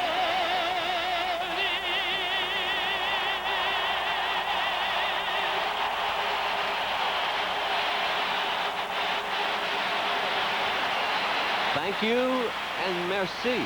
Time now to put you in the capable hands of Sean McDonough and Tim McCarver, who will call the action for you as we close in on Game 1 of the 1993 World Series. Gentlemen, have a great series. Over to you. Thank you, Pat, and good evening, everybody. Sean McDonough with Tim McCarver. Great to have you with us for Game 1 of the World Series. And, Tim, they say that appearances can be deceiving, and certainly that is the case with this World Series. So much talk leading up to tonight about the difference in appearance of these two teams, the Blue Jays and their clean-cut image, the rough-and-tumble Phillies. But when you look beneath the surface, you see that these two teams have an awful lot in common. Well, the reputation of the Phillies is down and dirty, and they certainly are that, but you have to look beneath that. They are a very intelligent ball club, very intelligent hitters, and they know how to win. The clean-cut Blue Jays, on the other hand, are all of that, but they are also rough and dirty. As Cito Gaston says, they're the same as the Phillies. The only difference is they shave and get a haircut occasionally. Indeed they do, and they are similar on the field as well. The Phillies led the National League in runs this season. Toronto was second in the American League behind Detroit, so we expect a high-scoring series. What else can we look for? Well, I think some of the things to look for tonight, a re-emergence of Rickey Henderson as a force. Even though he only hit 120 in the American League Championship Series, he leads, as a matter of fact, he holds the record for stolen bases in World Series play and a .412 average in 2 World Series. The one thing I think that Blue Jays will be worried about, the lack of left-handed pitchers. If you remember, Tommy Glavine and Steve Avery of the Atlanta Braves pitched very well against the Phillies, and their left-handed hitters that play every day, Dykstra, Kruk, and Dalton, and the Blue Jays have only 2 left-handers on their roster, and both of them will probably work out of the bullpen. For Jim Fregosi, it's imperative that Curt Schilling work deep into the game. Larry Anderson and David West can be looked for late in the game, but the middle relief of the Phillies is poor. And also, as Rickey Henderson goes for the Blue Jays, Lynn Dykstra is going to be the catalyst for the Philadelphia Phillies. And if he's not, the Phillies will have a tough time scoring. The Phillies send Curt Schilling out to the mound in tonight's Game 1. He'll be opposed by Toronto's Juan Guzman. The first pitch of the World Series from Toronto right after this. CBS Sports coverage of Game 1 of the 1993 World Series is brought to you by Budweiser, Beechwood Age for a crisp, clean, classic taste. Lexus luxury automobiles, including the 1994 ES. McDonald's, what you want is what you get at McDonald's today. And by AT&T, we help put your world within reach. J.C. Penney would like you to meet some of the smartest men in America. They're not just scientists or scholars. They're men who know about value. These are the men of Stafford. From the wool and wool blend suits to the all-cotton shirts and pure silk ties, the Stafford collection gives these men a very smart look at a very smart price, which is why the smartest men in America are wearing Stafford, exclusively at... Bases are loaded with cheeseburgers at McDonald's. So who's on first? 2 double cheeseburgers for $2. Is it double on first? Double doubles with 2 triples on second for $3. A triple on second? Double triple. Thanks to McDonald's Double Plays, you can get 2 double cheeseburgers for $2, 2 triple cheeseburgers for $3, and a great deal on a triple cheeseburger extra value meal with Coke and fries. That's what I said at first. No, at first the 2 double cheeseburgers. What you want is what you get at McDonald's today. For quick response. For smooth acceleration, turn him loose. For a cleaner engine, turn him loose. Move up to 93 octane Exxon Supreme and turn the Tiger loose.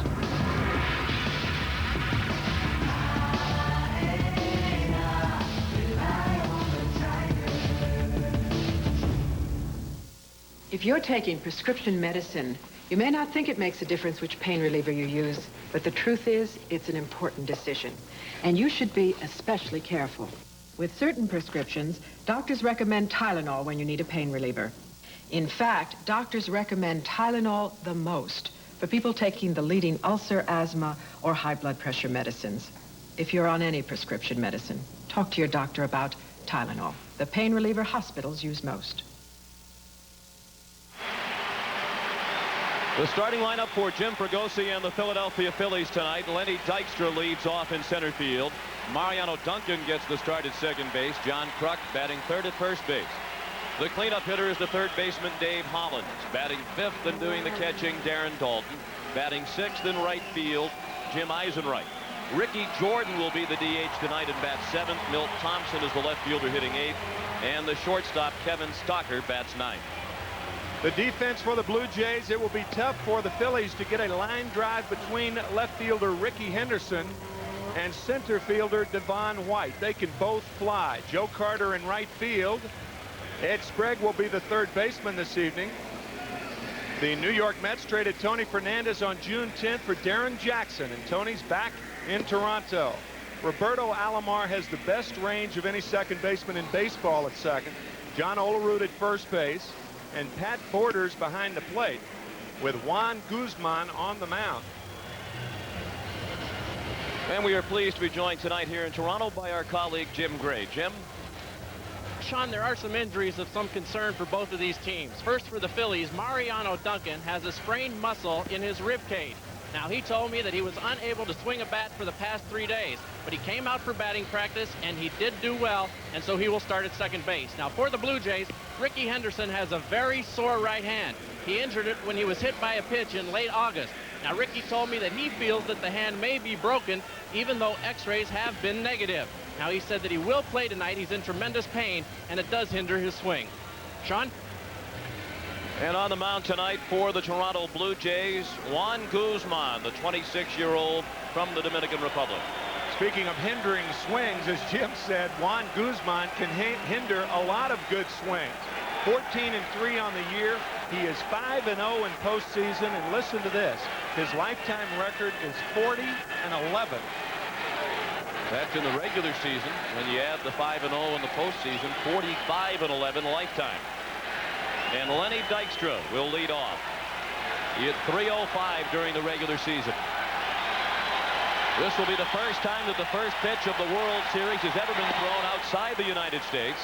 And the first pitch of the '93 World Series, a fastball for a ball to Lenny Dykstra. Of course, this is only the fourth game played in the World Series outside the United States, and the first three were last year when the Blue Jays hosted Game 3, 4, and 5. 1-1 on Dykstra, who had a hit in every game of the League Championship Series. And 3 in the last 3 games of the 1988 series. So Lenny with a 9-game hitting streak in postseason play. 2 balls and 1 strike. Davey Phillips of the American League is the home plate umpire.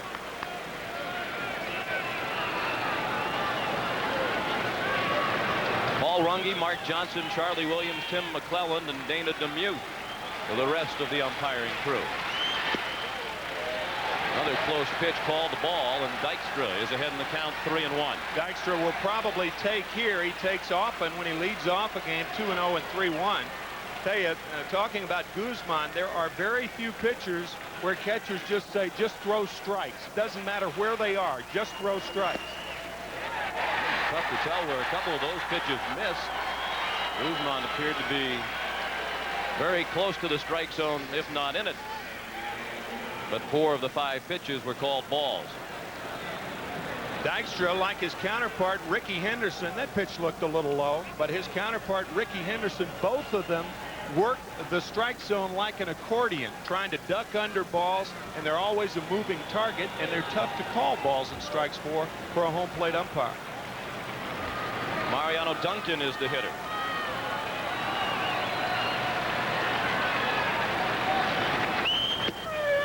And he takes a fastball for strike 1. It is somewhat of a surprise that Duncan is in the starting lineup tonight, given that Mickey Morandini started the 3 games in the National League Championship Series in which the Braves started a right-handed pitcher. And as Jim Gray told you, Duncan has been bothered for a while now by the sore rib cage.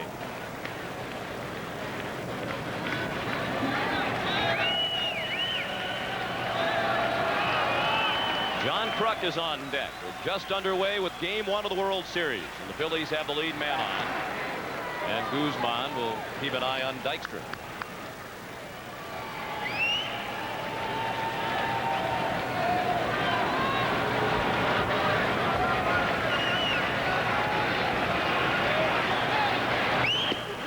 The ball outside.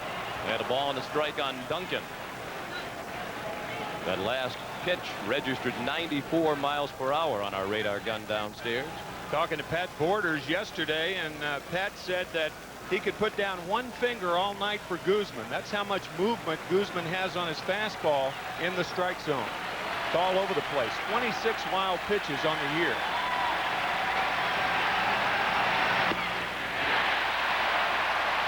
And plenty on that pitch. 1-2 on Duncan.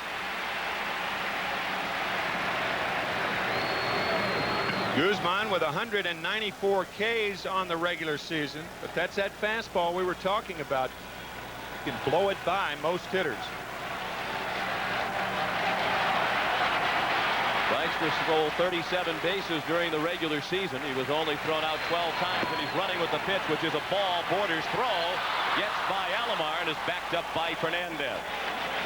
So Lenny Dykstra has the first stolen base of the World Series, and he's in scoring position with nobody out in the first. Dykstra with a tremendous jump. Borders had no chance. You see that funky little move of Juan Guzman. He picks his leg up and then straightens it out. A lot of pitchers use either the slide step or the high kick. It appears that Guzman uses both, and for that reason, runners can get a good jump.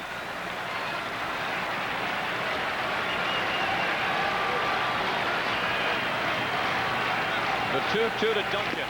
He struck him out. Foul tipped into the middle of Borders for strike 3.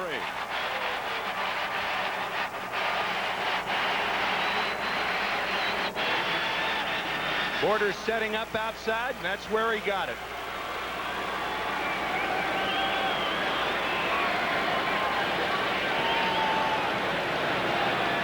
One out, a runner at second. No score in the top of the first for John Kruk, who was 8th in the National League in hitting with his .316 average.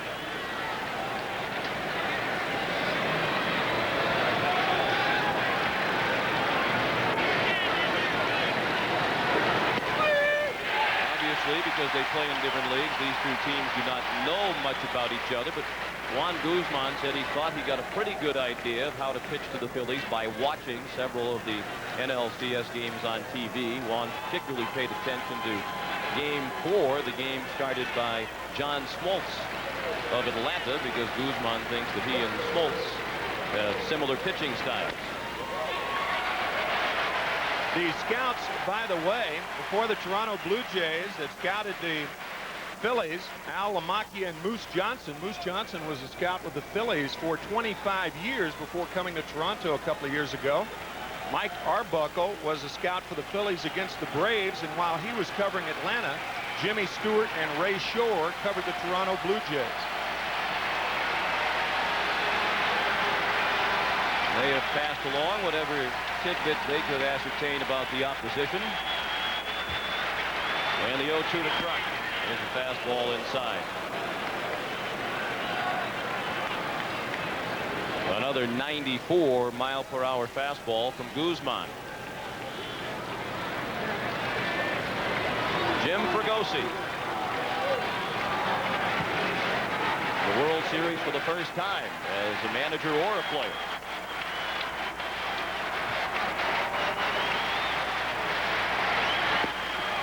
Just missed.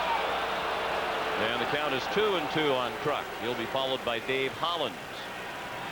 Kruk got off to a fast start against the Braves and then was pulled the last 3, in which he went 1 for 13.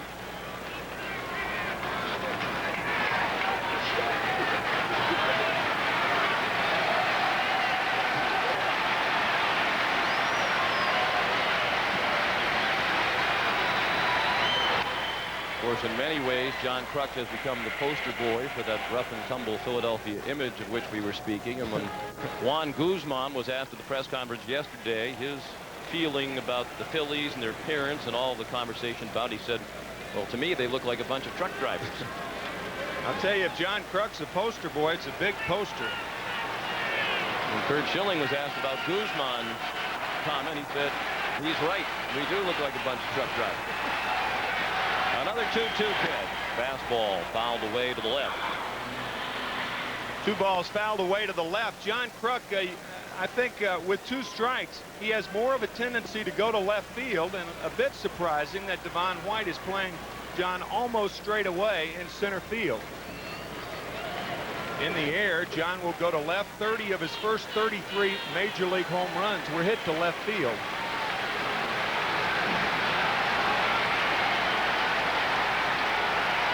No score in the top of the first. Lenny Dykstra is the runner at second. And another 2-2 to Kruk. Line to left center and sinking fast. That falls in for a hit.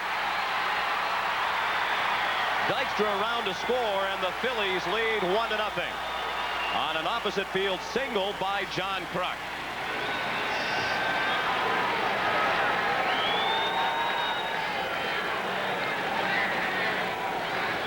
Kruk had 85 RBIs during the season.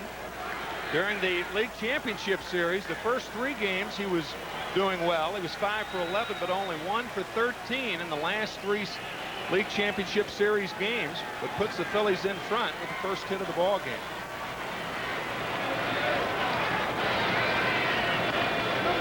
Dave Hollins looked at a ball. We mentioned the glowing record of Guzman in the postseason. And this is the first time in 7 postseason starts now in his career that he has allowed a run in the first inning.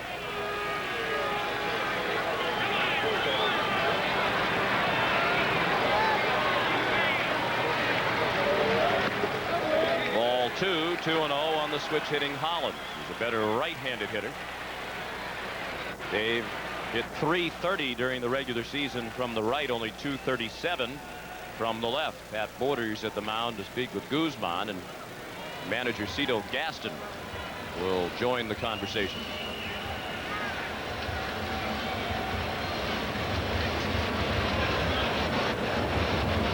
Juan Guzman, 5-0 in postseason play. Jack Coombs and Herb Pinnock, a couple of old-timers, and Lefty Gomez with a 6-0 record. You may remember John Smoltz was 5-0 in the National League Championship Series, but he was beaten on 2 unearned runs in Game 4. So that takes John Smoltz out of that quartet. So Guzman with a win tonight would match Lefty Grove for the most postseason wins without a loss.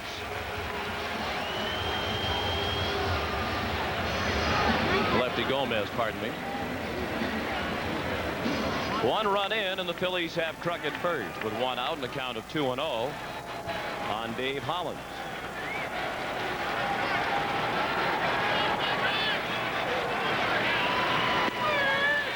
And after the conversation with Gaston, Guzman delivers a strike, 2-1.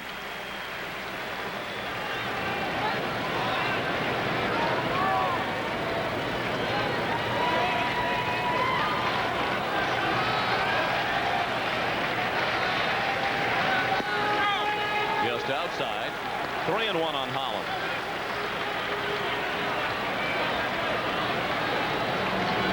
And he'll be followed by Darren Dalton.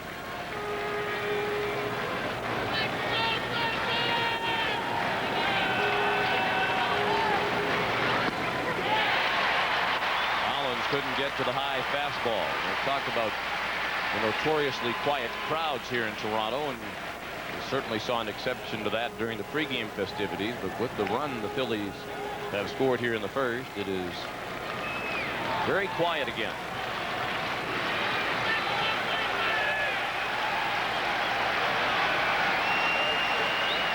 The payoff pitch with the runner going is ball 4.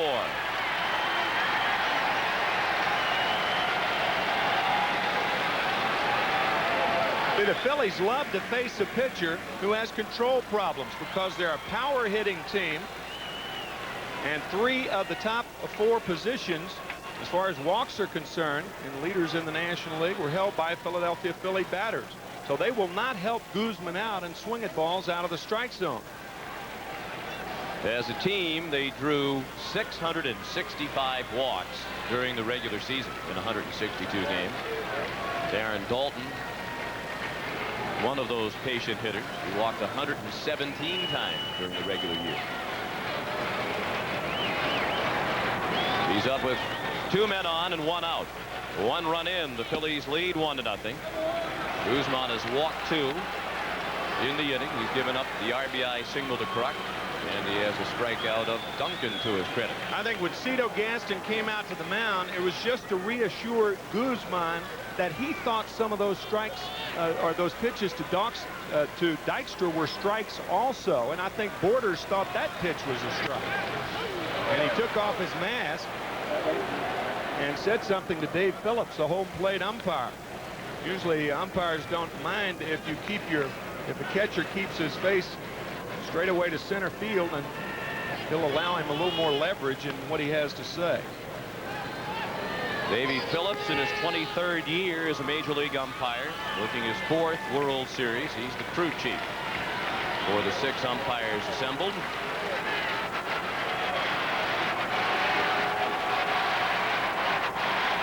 A double play is unlikely. Daulton batted in 136 double play situations this season, bounced into only 2.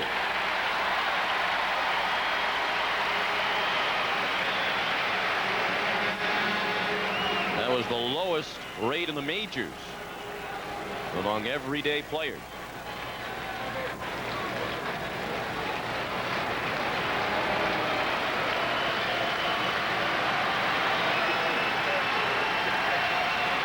The 1-2 pitch.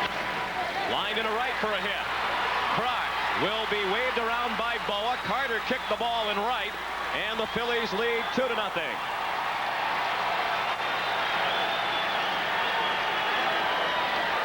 Darren Daulton, an RBI single to drive in the 2nd Philadelphia run. Daulton had 105 during the season. This ball in the right center field, and look at Dave Hollins. Watch as he looks at the third base coach, Larry Boa. See, he can't see that Carter dropped the ball, so he picks Boa up right there. Boa decides to send Kruk. Had Joe come up with the ball, Larry perhaps would have held Kruk at third base, but Hollins looking, making sure that third base was clear before he came over.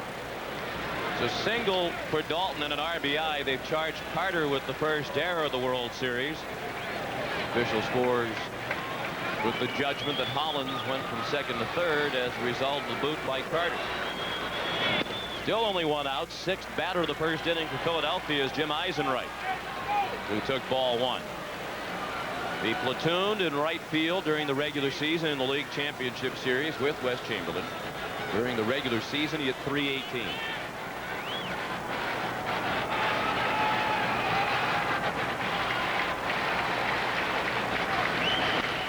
Check swing and a foul ball past Larry Boa in the third base coach's box. 1-1 on Eisenreich.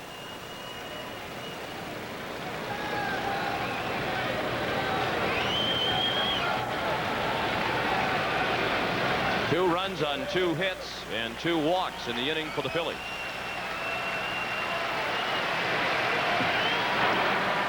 And Daulton will occasionally steal a base. He is 37 in his career. He was perfect 5 for 5 this year.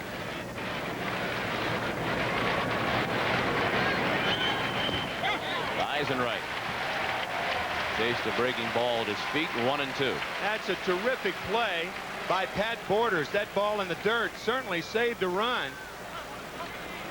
Borders, their converted catcher back in 1988, makes a nice play on that slider. He started his professional career as a third baseman. And when he first made the transition to catcher, he had absolutely no idea what he was doing back there, and was terrible at blocking balls. Breaking ball got Eisenreich. On the 31st pitch of the inning for Guzman, that's the 2nd out. So Guzman got ahead and expands the strike zone. Both the 0-1 and the 0-2 pitch are the slider in the dirt. And a pitcher has to have confidence in a catcher like that. A guy like Borders who can block the ball. Two nice plays. And the DH is Ricky Jordan, used primarily as a pinch hitter this year by Jim Fregosi. In the World Series these days, the DH is used when the American League team is the home team. Pitchers will hit in the games played at Philadelphia. Big question on the Philadelphia side leading up to tonight's game one was who would be the DH. Would it be Jordan or Pete Incaviglia? Jim Fregosi elected to go with Ricky Jordan.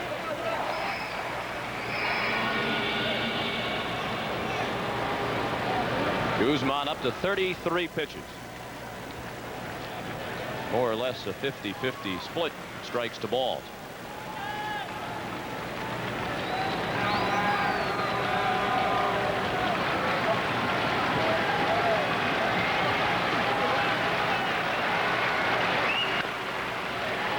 Jim Fregosi saying that Wes Chamberlain and Pete Incaviglia are probably upset that neither is a designated hitter tonight, but Ricky Jordan in there, because if Jim does make a move late in the game for a pinch hitter against either Al Leiter or Tony Castillo, the two left-handers for Toronto, he wants to have Incaviglia, who's available to play left, and Chamberlain, who may be available to play right field. That's why Jordan's the DH. The 1-2 pitch. Check swing at a ball low and away. No swing to Paul Runge of the National League, the first base umpire. There's Pete Incaviglia, a spectator at the start of the ball game. Jordan didn't appear to go around. That's an easy call there.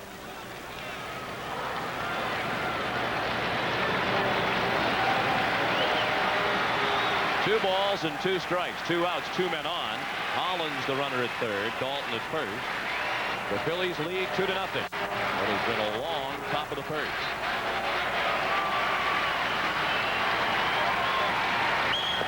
He struck him out. Guzman went to the breaking ball late in the inning, and it helped get him out of the inning, having allowed just the 2 runs.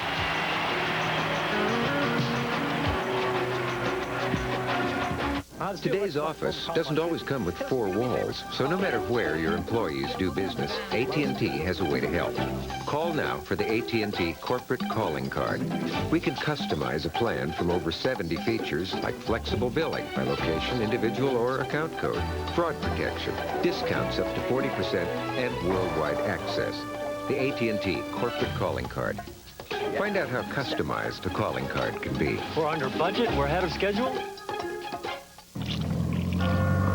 Over 1.5 million vacationers toured the canals of Venice last year. Not one of them, however, was a Lexus engineer. Why? Let's just say they were busy.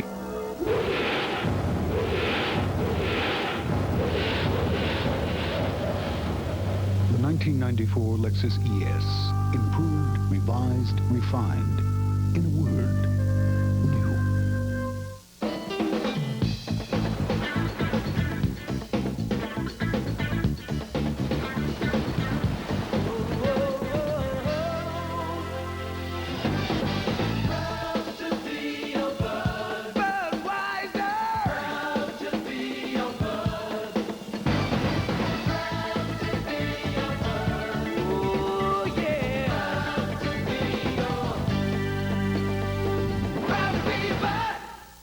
What would you do?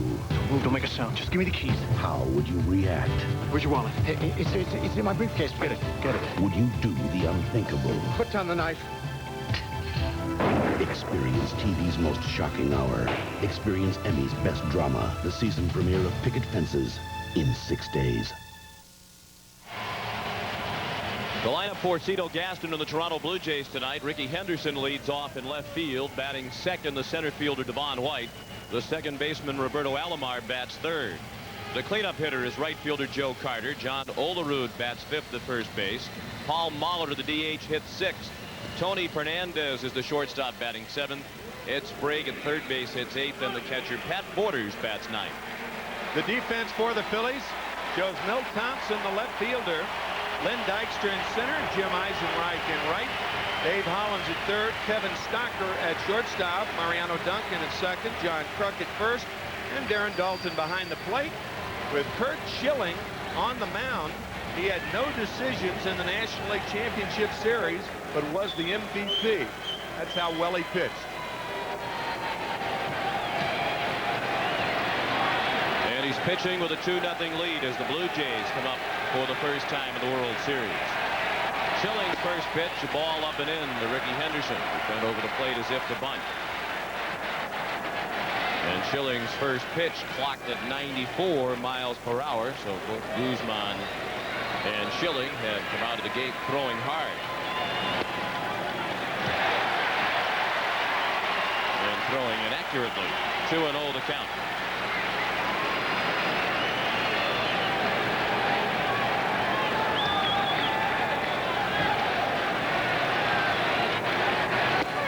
And a strike at the belt. Henderson did not provide much of a lift to the Toronto offense when he came over to the Blue Jays in a mid-season trade for top pitching prospect Steve Carsey. In 44 games with the Jays, Ricky hit only .215.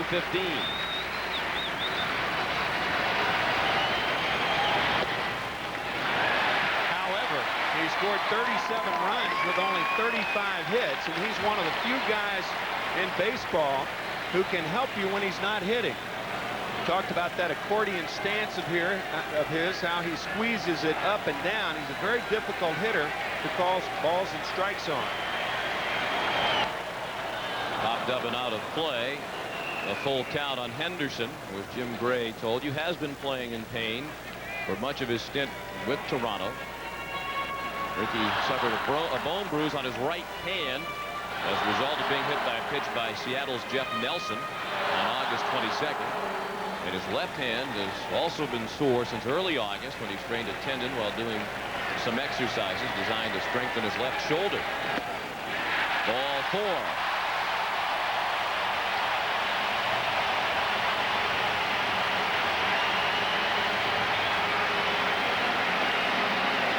Curt Schilling has had that cap all year long, and that's what's written on the bill of it. No talk, just get it done. In the celebration of the Phillies at the vet in Philadelphia, he lost that cap. A fan picked it up and called in on a talk show and said, I have the cap. And he brought the cap back to Curt at Veterans Stadium. Curt said he thought he might have to leave him a ticket or two. Anderson at first. And the first pitch to Devon White is outside. White has benefited from having Henderson hitting in front of him in the Toronto lineup. Devon White is an excellent fastball hitter, and he sees more fastballs when Ricky is at first base, as he is now. 2-0. A fan who helped Schilling retrieve his lucky hat was Bruce Basco of Millville, New Jersey, a 37-year-old employee of an Atlantic City casino. He called WIP, the all-sports radio station in Philadelphia. Confessed to picking up the hat when he ran on the field during the celebration after the Phillies clinched the NLCS. At first, the talk show host didn't believe him, but Schilling was listening to the show and called up and said, I did lose my hat. Tell that guy to bring it in. So Bruce jumped on his motorcycle, drove 50 miles from his home, and got there just before the Phillies were about to leave Veterans Stadium. Schilling had to shake his hand out the window of the bus as they were driving off to the airport. Big rip by White, and a count of 2 balls and 1 strike. We're in the bottom of the first, and the Phillies lead 2-0.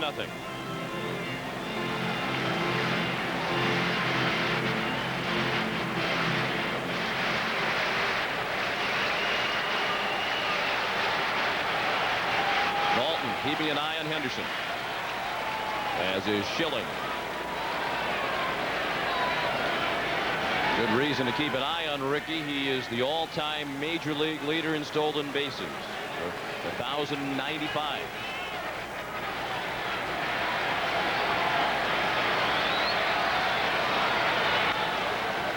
That's 1,095 stolen bases during the season. He has 24 in postseason play. During the opening, I said that Ricky Henderson leads the World Series players, or players in the World Series, in stolen bases. That's not right. Ricky has 6 World Series steals in 8 games. The record is held by Eddie Collins and Lou Brock World Series play only, they had 14, but Ricky in postseason with 24.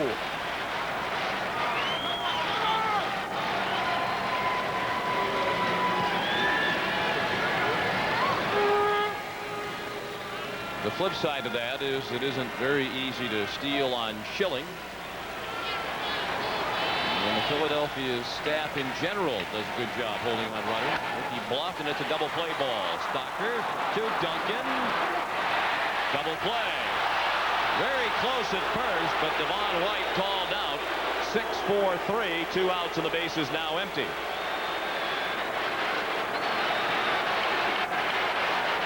Well, this ball hit hard, and most double play balls have to be hit hard. But when you consider the speed of Devon White from the left side, getting down to first base in a hurry, and that was a very close play at first base. Duncan looked safe on the first replay, and again, I think he was. I think you're exactly right. Looked like he beat the throw, but Paul Runge calls him out. You see he's on the bag there, and the ball is still not yet in the glove. Cito Gaston came out to argue, and first base coach Bob Baylor took up the cause as well.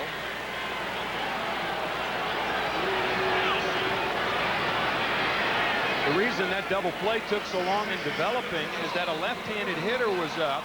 Mariano Duncan was not cheating close to second base and had farther to go than he normally would have. He looked safe at first. Alomar looked at strike one.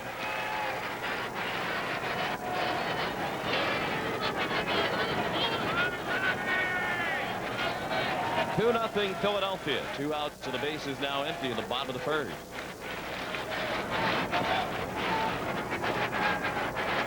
Saw the average of Alomar, 326. That was good for third place in the American League during the regular season. And the Blue Jays finished 1-2-3. Olerud, Molitor, and Alomar. It's the first time that teammates have been 1-2-3 in the batting race in exactly 100 years, when that trio of Hall of Famers led the National League and all played for the Philadelphia Phillies. Strike three. Alomar called out on a pitch over the outside corner. After one in Game 1 of the World Series, the Phillies lead 2-0.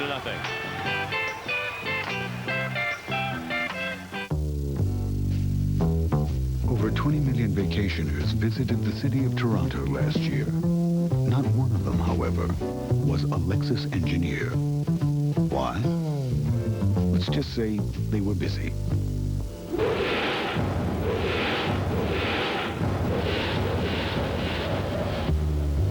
The 1994 Lexus ES, improved, revised, refined. In a word, new. We have to have a communication system that never fails. Patty was losing calls. Losing calls to her could possibly mean losing a life. The ambulance crews can't talk to the dispatch center. We can't run an ambulance business. If I could bring my monthly cost down, I could afford to budget state-of-the-art telephone system. That's what MCI did. I had a great sense of responsibility. MCI backed the product. You tried to do the good thing. She sat there and really listened.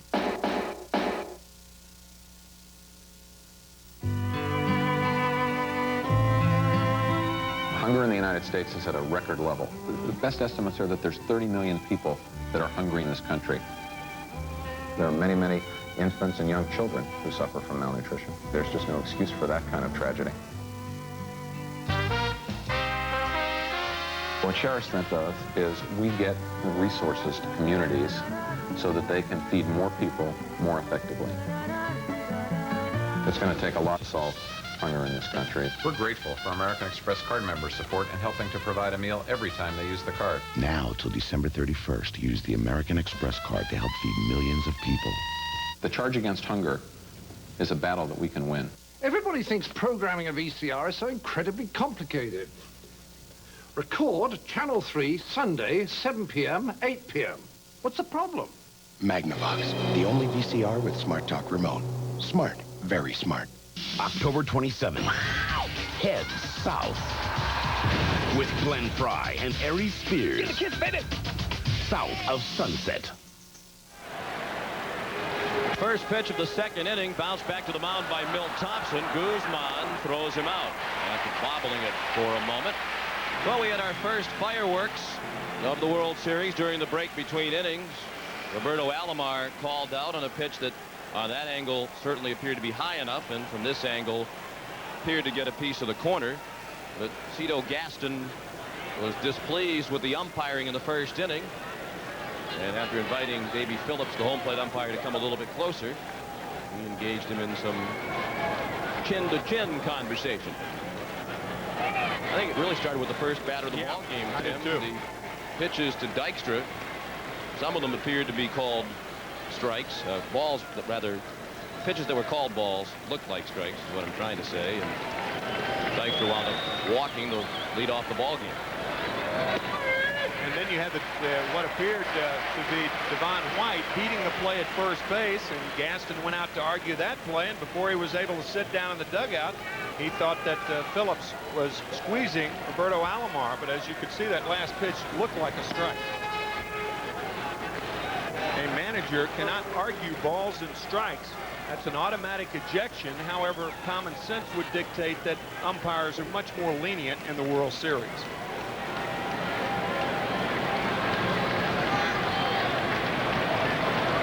And of course, Cito Gaston is considered one of the most mild-mannered of the Major League managers. But it didn't take him long to get hot tonight. His team trails 2-0 in the top of the second. One out, and the base is empty, and 3-1 is the count on the shortstop, Kevin Stocker. John Olerud will play it himself. Slide into first to beat Stocker for the second out of the inning. And Guzman has now retired 4 in a row since the RBI single by Darren Dalton that drove in the second run. Baseball went 100 years since their last worst to first team back in 1890. The Louisville Colonels did it in what was then a major league, the American Association, and it's happened 3 times in the last 3 years. Minnesota and Atlanta, the year that the Twins won the World Series, and in 1993, the Philadelphia Phillies. They were in last place last year, first place this year. They finished 26 games behind the Pirates. Lenny Dykstra looked at strike one. He walked, stole second, and scored the first run of the ball game on the single to left by John Kruk last inning.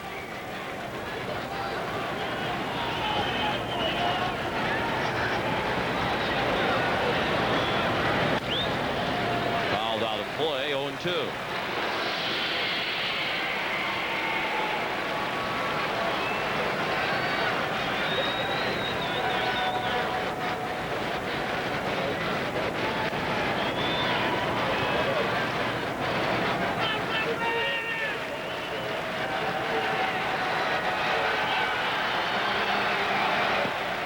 Ball in the dirt. In addition to looking at the tapes and listening to the scouting reports provided to Guzman by Al Lamacchia and Moose Johnson, Juan said he was also going to give his old pal from the Dominican Republic, Ramon Martinez, a call. And of course is a pitcher for the Los Angeles Dodgers, a good friend of Juan Guzman. That should be enough information to get you through a start against the Philadelphia Phillies. Alomar throws him out. And the Phillies go in order on 3 ground balls after an inning and a half, 2-0 Philadelphia. It has a computer-controlled safety system, but it isn't an F-15 fighter. It has gold-plated connectors for longer life, but it isn't a deep space probe. It cost hundreds of millions of dollars to develop its technology, but it can be yours starting at around $13,000. It's the 1994 Toyota Corolla. You can't buy a more impressive car for less. Imagine a wonder drug that could help reduce minor arthritis pain so the Panthers wouldn't lose their star shortstop. One that could relieve headaches so more boys could come out to play. A drug that studies show reduces the risk of second heart attacks. Imagine a drug that holds answers to all these ailments so families could gather for years to come. A wonder drug? Yes, it's genuine Bayer aspirin. The wonder drug that works wonders. In Lake Edna. You can get a quarter for $1.99. Come into KFC and enjoy a quarter of the Colonel's Rotisserie Gold. Slow roasted, deep marinated. And now with a cornbread muffin, just $1.99. At KFC, we do chicken right. Jell-O gelatin's just 12 cents a serving. That's 4 cents for the giggles, 4 cents for the improved motor skills, and 4 cents for creativity. I love Jell-O. Whatever your budget, there's always room for Jell-O. You're unbelievable.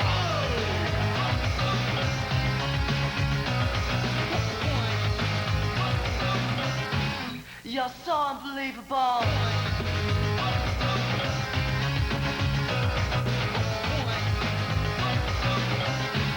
You're unbelievable.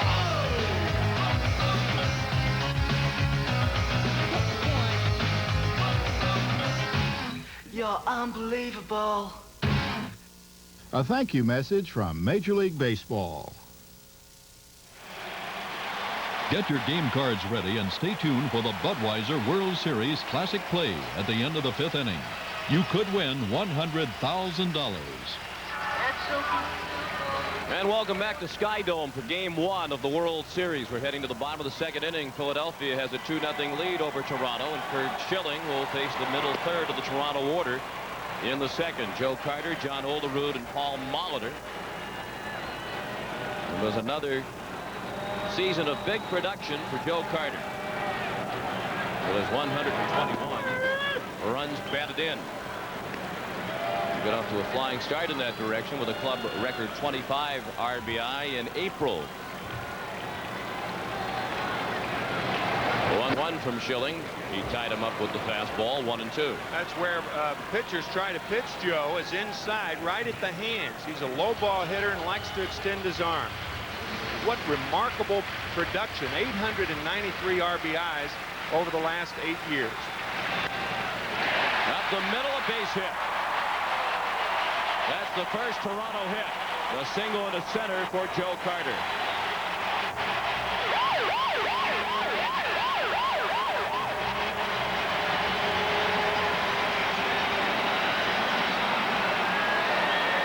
Schilling gets the ball away from Carter.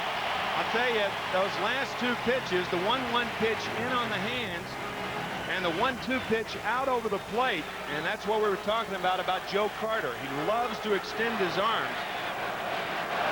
Well, pretty good pitch to most hitters, but not to Carter. And it looked like Dalton was again set up inside, but Schilling missed the target. Now John Olerud, who led the American League with his .363 batting average. Much of the year he flirted with the 400 mark.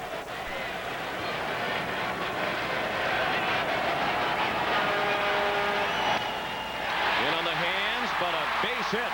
Soft line single in the left. So the Blue Jays open the 2nd with back-to-back singles. Carter at 2nd and Olerud at 1st. This a good pitch by Schilling, a slider in on the hands, and it's fisted the other way. Olerud, a guy who uses all parts of the field in which to hit.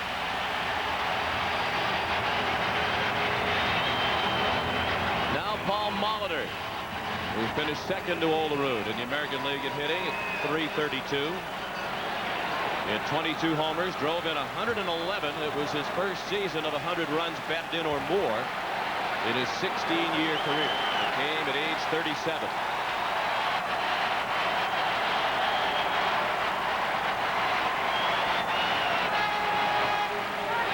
In the dirt, it got through Dalton, and the runners will move up. And now the tying run is at 2nd base for Toronto in the 2nd. I think Molitor may have blinded Dalton. The bat may have been in the same path as the ball. Nope, that was not the case. But Dalton, if he has a problem, it's getting down on balls in the dirt. He has had 6 operations on his left leg, his left knee. His 7th coming this winter, and he does have a problem, and that's really his only problem as a catcher. Still no scoring decision, and now it has been scored a pass ball. Molitor couldn't get the high fastball. Of course, Paul's first 15 seasons in the majors were spent with the Milwaukee Brewers. And he has waited 11 years to get back to the World Series. He last appeared in the Fall Classic with Harvey's Wallbangers, the Brew Crew of 1982. The 1-1 pitch. Up and in, 2 balls and 1 strike. And it was 11 years ago, about this time, when Paul Molitor became the first man to get 5 hits in a World Series game in Game 1 against the Cardinals in St. Louis. That was on October 12th of 1982.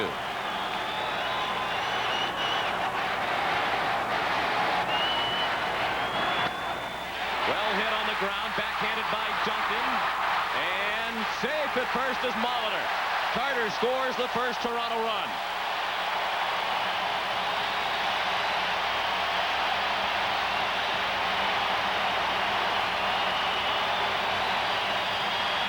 Molitor hits this ball very hard, a slider on the outside part, and watch Duncan.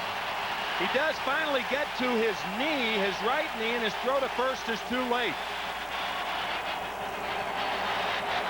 Looks like he curled the glove hand up under his legs and had a tough time getting rid of it, and Molitor with an infield hit and an RBI. So 3 straight hits to open the inning. John Kruk with an animated discussion with Kevin Stocker. The pitching coach Johnny Padres visited Schilling and Dalton at the mound. Carter started the inning with a single, took a base on the single by Olerud, and scored on the single by Molitor. The pass ball helped Carter and Olerud move up 90 feet. And now Fernandez with the tying run at third, the go-ahead run at first.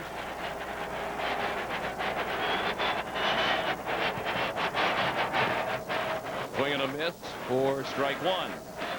Funny what that pass ball did. If you have runners on at first and second and nobody out, Duncan's closer to the bat. Of course, you don't know whether Molitor would have hit the same pitch out there. You don't know whether Schilling would have pitched him that way, but nonetheless, it could have been a double play with 2 out and a runner on at third. As it is, the Phillies have no one out.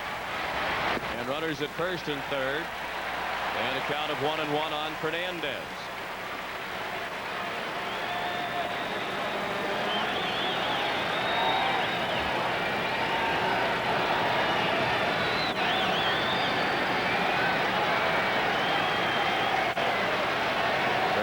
In his first World Series game. And he pops one out of play to the left. Well, he was not a member of the Blue Jays last year when they won the World Series. He's one of the 12 new faces. It's really a team that's 50% different from the World Championship team of a year ago, and the Blue Jays deserve a lot of credit for getting back. It's largely a different cast of characters.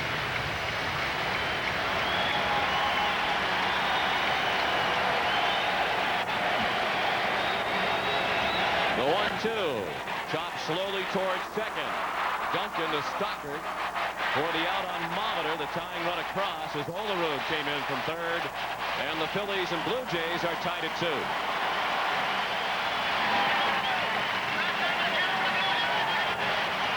Ball not hit hard enough for a double play. A high chopper, and Duncan properly goes to second, and Stocker makes sure of one. Molitor almost beat that play.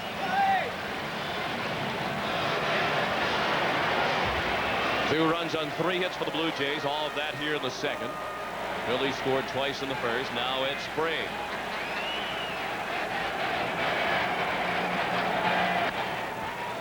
He popped up the first pitch straight back and out of play. Sprague was a regular at the major league level for the first time this season as he took over at third base for Kelly Gruber, who was traded to California in the offseason. Sprague had a very solid year at the bat and in the field.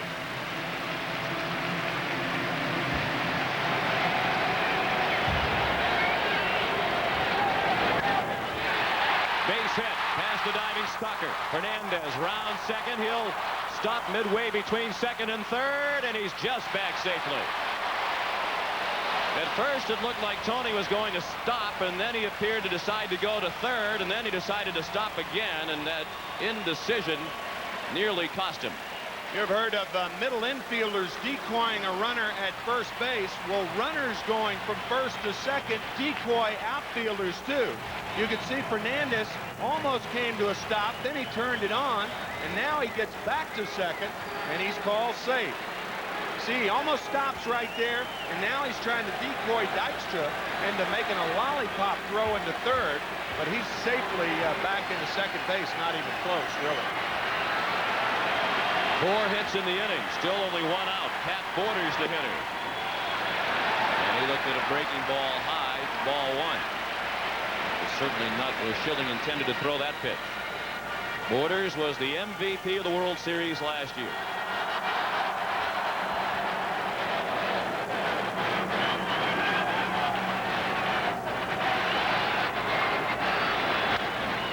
Check swing, caught by Kruk, race to the bag, won by Sprague because Kruk fell down. Had John remained on his feet, he had an excellent chance to double up Sprague, but he stumbled going to the bag, and Sprague made it back to first safely. Just bad luck for Kruk as he stumbles and can't reach the bag. Nice play by Ed Sprague. Runners are often told, watch the line drive. That's easier said than done.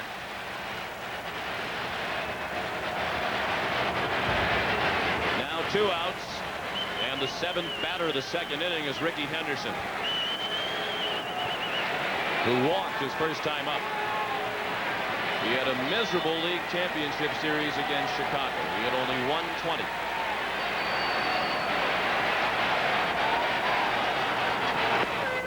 And there was even some talk that perhaps here in the World Series, when the scene shifts to Philadelphia and they try to find a place for Paul Molitor, that Molitor would play left field because of the struggles of Henderson.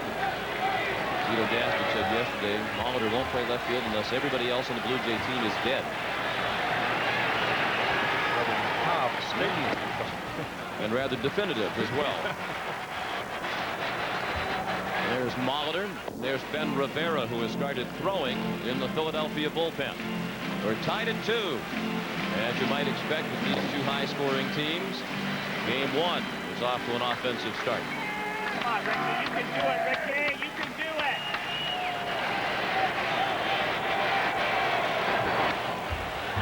In the air in center. Dykstra drifting to right center, makes room for Eisenreich, and that ends the inning.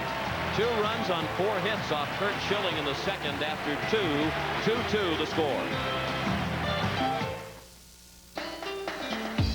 I finally made it to the big leagues. And my first game, we get the call. And I'm thinking, how lucky can a guy get?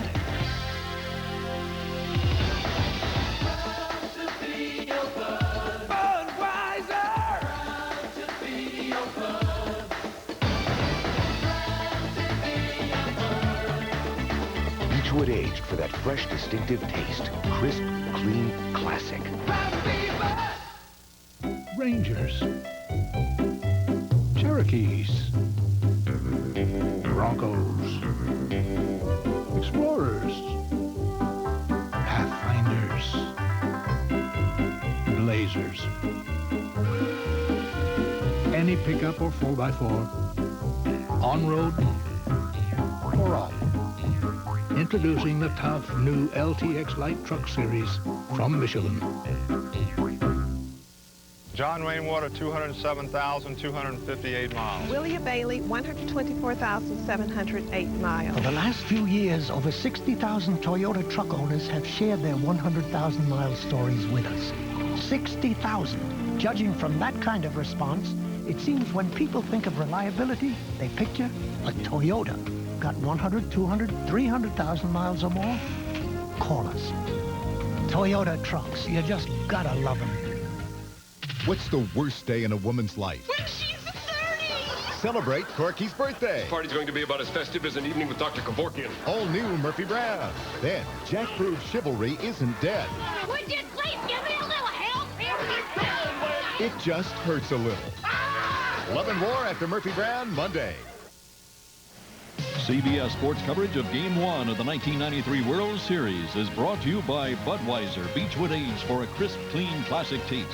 Toyota and their full line of quality cars and trucks. Toyota, I love what you do for me. American Airlines, something special in the air. and by Michelin, because so much is riding on your tires. Kurt Schilling, who only gave up 3 earned runs in 16 innings of work in the league championship series against Atlanta, knocked around 4 hits and 2 runs in the second inning of Game 1 of the World Series by the Blue Jays. So we're tied at 2 as the Phillies bat in the third. Mariano Duncan to lead off. He struck out swinging his first time up. John Kruk on deck, and then Dave Hollins against Juan Guzman. After a sloppy start, has retired 5 in a row. You can almost sense a more relaxed delivery on the part of Guzman since that first inning, and certainly that's normal. Nervous in the first. Duncan with a shot in the left and a base hit. Kicked momentarily by Henderson, but he got on top of it quickly, and Duncan has a leadoff single. This ball hit hard to left field. That unusual swing by Duncan. We mentioned in the NLCS that he looks almost like Eric Davis. He drops that bat down so low. A momentary bobble by Henderson didn't hurt. John Kruk singled to left to drive in the first run of the ball game in the first inning. He scored the second run. He came in on a base hit by Darren Dalton. Funny, Duncan holding his hands down low around the belt, and contrast that with John Kruk and how he holds the bat above the helmet. It really doesn't matter how you start as far as your stance is concerned. It's where you are when the ball's about 15 to 20 feet from home plate, and all good hitters are almost in the same position. Dennis Menke, the Philadelphia batting coach, says with Kruk's stance, his approach is really based on timing. Timing is so important in his swing that if he gets just a little bit out of sync, he can have a little bit of a downturn as he did late in the regular season. And the last 3 games in the LCS when he went 1 for 13.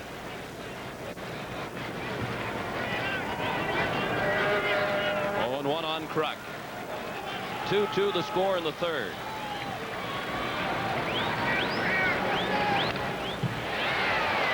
Oh, and 2 the count on Kruk.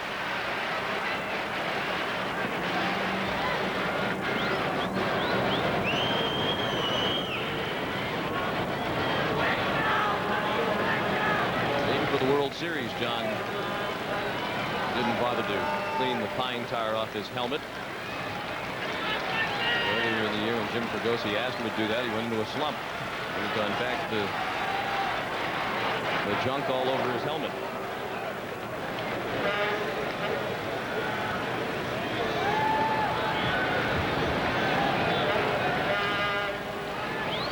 Fans up here in Toronto getting their first taste of Krukisms. And in large doses. A popular figure at the press conference yesterday, and surrounded by reporters and cameras as the Phillies took batting practice. Of course, the papers had picked up right where they left off. The Phillies' appearance, so much of a topic of discussion and print during the LCS, and that has continued. The World Series previews. Pitch in the dirt, an excellent pitch on which to run for Duncan, and he steals second without a throw from Pat Borders. So the Phillies, not known as a running ball club, have 2 stolen bases in the first 3 innings. But see, this is where, if you've never seen a pitcher before, a go-ahead scout can really help a ball club. How long does he take to get the ball to home plate? That high leg kick, and then he smooths it out almost to a slide step, and the ball in the dirt. Borders made a nice play just coming up with it. The second stolen base in 3 innings for the Phillies. And a runner in scoring position with nobody out as the Phillies try to reclaim the lead. 2-2 the count on Kruk. Ball 3 up and in.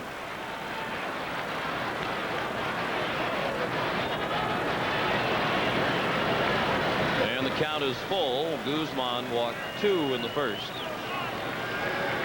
and then settled down to retire 5 in a row before the base hit by Duncan to open the third. A payoff pitch, fouled to the screen. That fastball clocked at 96 miles per hour.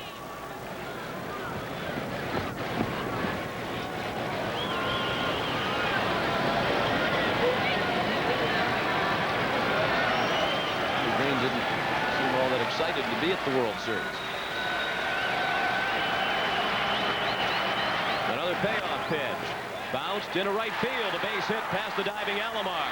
Here comes Duncan. Carter's throw is not in time. And the Phillies reclaim the lead. It's 3-2. John Kruk is 2 for 2 tonight and has driven in 2 of the 3 Phillies runs.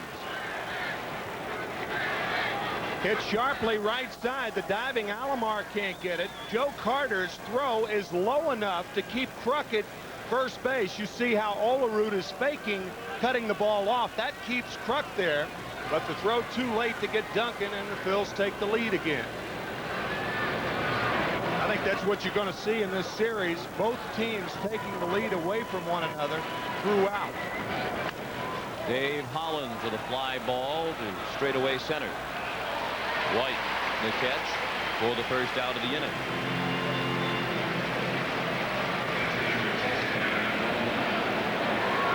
The hits are even now at 4 apiece, and the Phillies lead 3-2 in the third. Darren Dalton steps in. He singled to right to drive in a run in the first. After a slow start, he picked it up in the last couple of games of the league championship series against the Braves.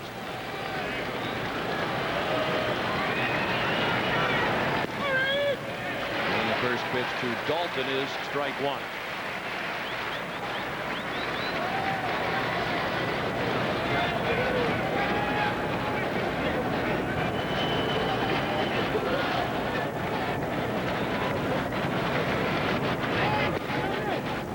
Phillies, Dalton has waited the longest and been through the most in a Philadelphia uniform leading up to the World Series, and you got the sense that his teammates were happy for themselves, but to a man they were happiest for Darren Dalton.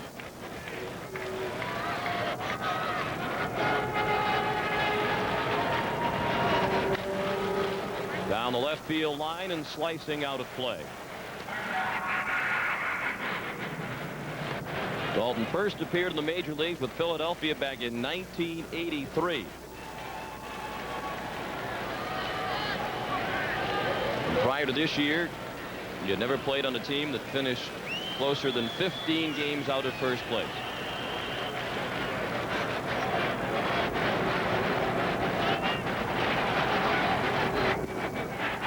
Strike 3. Dalton down swinging at the breaking ball for the second out of the inning and the 4th strikeout of the night for Juan Guzman.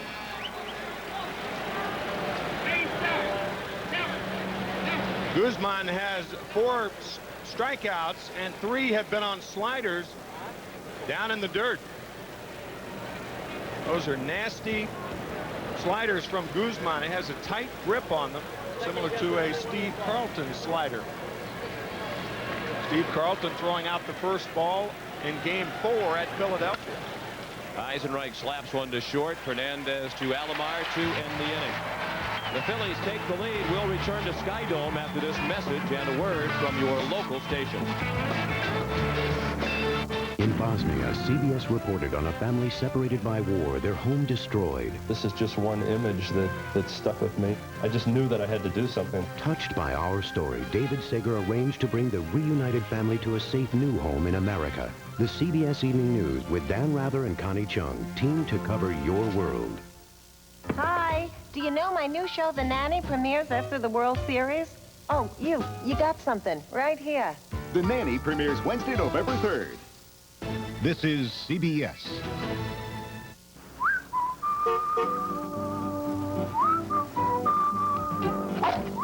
Boomer! What's wagging?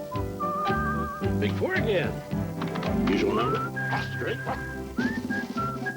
And box of 2.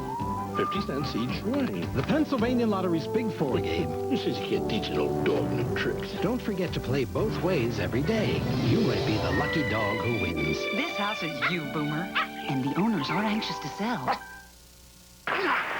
My years in football taught me the value of a great health plan. Hello, I'm Dick Vermeil. Everyday life has its bumps and bruises, too. And that's why Independence Blue Cross and Pennsylvania Blue Shield have added the new personal choice to our game plans. There's no need to enroll with a primary care physician, and you don't need a referral to see a specialist. Office visits are covered, and there are no claim forms. Now, what could be easier? Call 1-800-ASK-BLUE for all the benefits of personal choice. The health plan that controls cost, not people. Now, getting gasoline at the Big Red O is as easy as 1, 2, 3. Just drive into a mobile pay-at-the-pump station. Use your ATM or credit card. It doesn't cost you any more. Then, pump away. Take your receipt and drive away. Pay at the pump at Mobile. It's the fastest way to drive your engine clean. What makes the wild thing so wild? Herb will tell you Tuesday after the game. One of the many appealing features of Skydome, Sightlines Restaurant in straightaway center field, and you can enjoy what be a delicious meal and enjoy a World Series ball game. The Sightlines Restaurant is right below the Skydome Hotel. Down in straightaway center. Devon White, the batter. He took the first pitch of the inning from Kurt Schilling high for a ball. White had a tremendous league championship series against Chicago, and Dave Stewart, who was the MVP of the ALCS, said he thought Devon White was going to win it. It shouldn't come as much of a surprise. Devon White, a .346 career hitter in postseason play.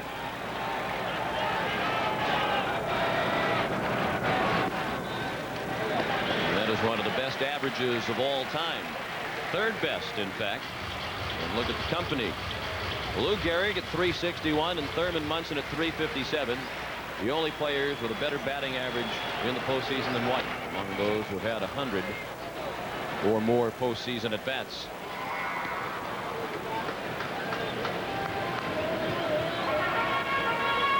The Phillies lead 3-2. They've enjoyed the lead twice now in game one. They got off to a 2-0 advantage. The Blue Jays tied it with 2 last inning off Schilling. And the Bills reclaim the lead with 1 in the top of the third. The ball high. Schilling missed with the fastball. The count is full. Devon White from Jamaica. He moved to New York City with his family when he was 9 years old. He was a big soccer player down in Jamaica. Dykstra waving off Thompson, and they misplay it. White around second and heading for third, and he'll get there as the throw is offline. Dykstra had his hand up the whole way as he was approaching the ball, but Thompson kept charging at him, and that did not appear to be a pleasant exchange between the two of them as they went to reclaim their positions. Simply a breakdown in communications. Dykstra up with a glove, Thompson up with a glove, and the ball drops between them. It looked like Thompson got a glove on it. He did. Looked like it hit the left foot of Dykstra. Of course, you can't hear a lot. Dykstra with the hand up, and that does no good because by that time, Milt Thompson is watching the ball. An air charge to Thompson, the first Philadelphia error of the ball game. And Roberto Alomar bats with the tying run at third and nobody out. The infield is playing back. Alomar was called out on strikes ending the first. Milt Thompson had only 1 error during the regular season on a Phillies team that admits that defense is a weakness, and we saw outstanding plays by the Phillies, very poor plays by the Phillies in the field during the league championship series. I don't think that was Milt Thompson's fault. I think it was Len Dykstra's fault. When a left-handed hitter hits the ball the other way, the ball's going to tail back to the left fielder. And I think Dykstra, by following that ball, made the mistake of getting in the way of Milt Thompson, because the ball was coming back to Thompson and a much easier play for Milt than Lenny. The 1-2. And Alomar fought it off. He'll be followed by Joe Carter.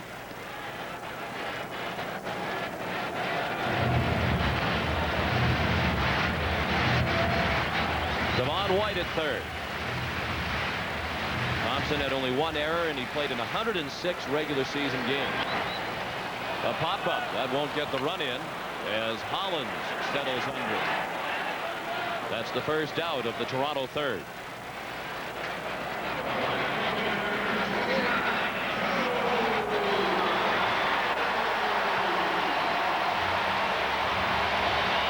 And it brings up Joe Carter, who singled to center leading off the second, and he scored the first Toronto run of the ball game.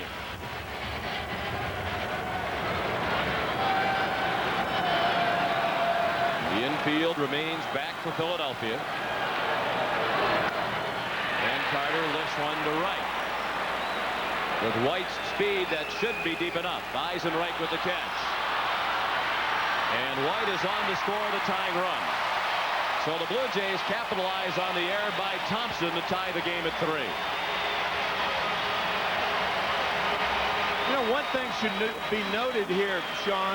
Devon White being on third base instead of second base. There are a lot of major leaguers who wouldn't run hard out of the box and run through second base and be on third base rather handily. I'd say 80% of guys who hit a ball like that end up on second base. 80% of the big leaguers. And Devon White gets a lot of credit being on third, so he's able to score on the sac fly by Carter. Of course, with Devon's graceful long strides and speed, he probably could have run backwards and made it to third on that play. Olerud ahead in the count, 2-0. John singled to left and scored the second Toronto run last inning. The line scores now identical. Each team with 3 runs on 4 hits, and each has committed an error. And that's a bounding ball past Bob Baylor in the first base coach's box.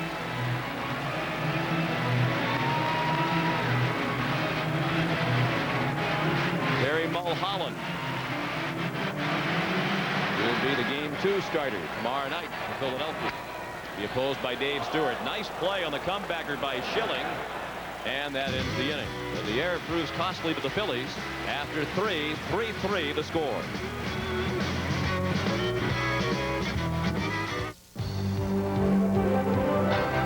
Toyota proudly presents All-Around Champions.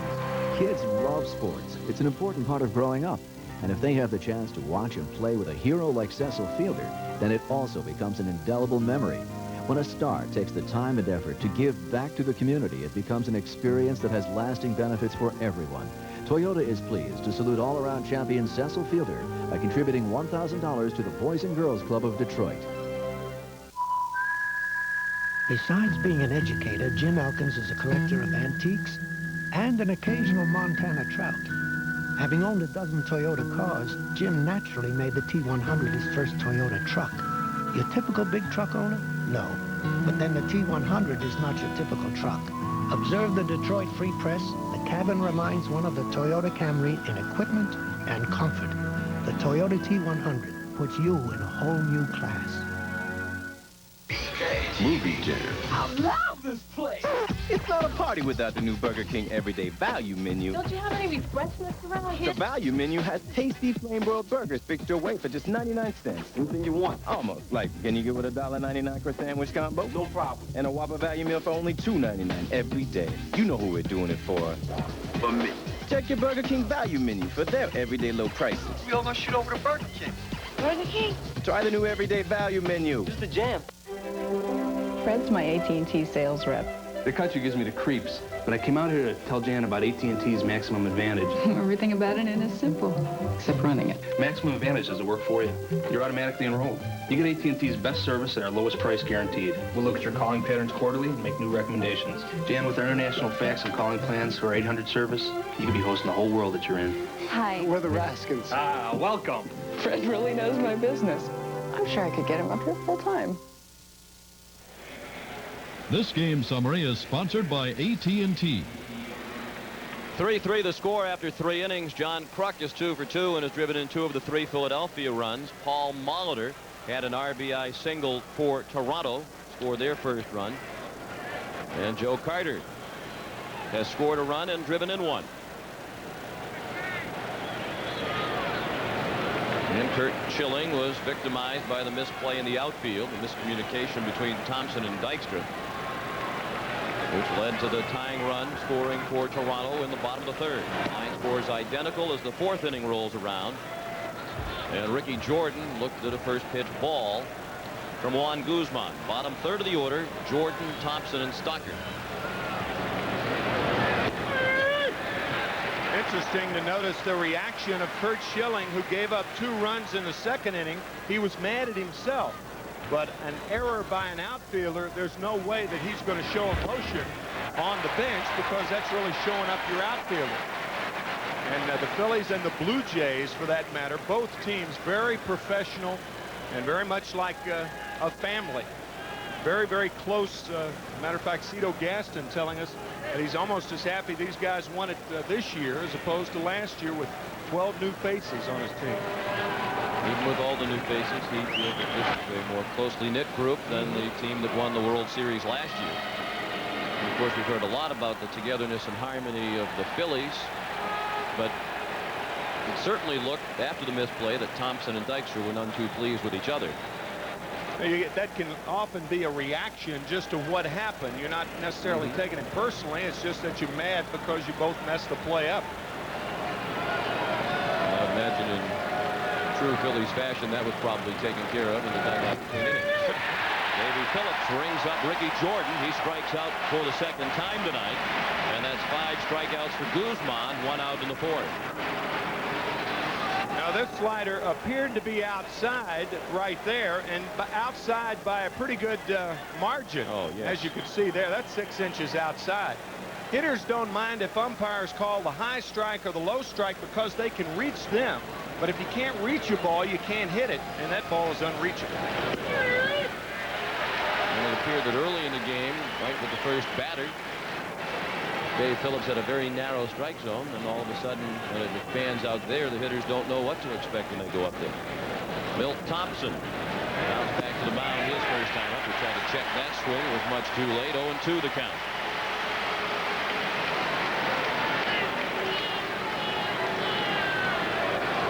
Thompson really went too far then.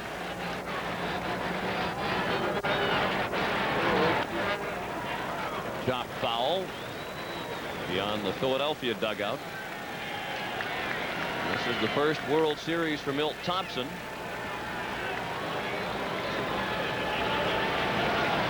He's played more than 1,100 regular season games in his career. The 0-2. And he fought it off the other way. This very easily could have been a World Series between 2 teams called the Blue Jays. Yeah. Back in the mid-40s for 2 seasons, the Philadelphia Phillies were known as the Philadelphia Blue Jays.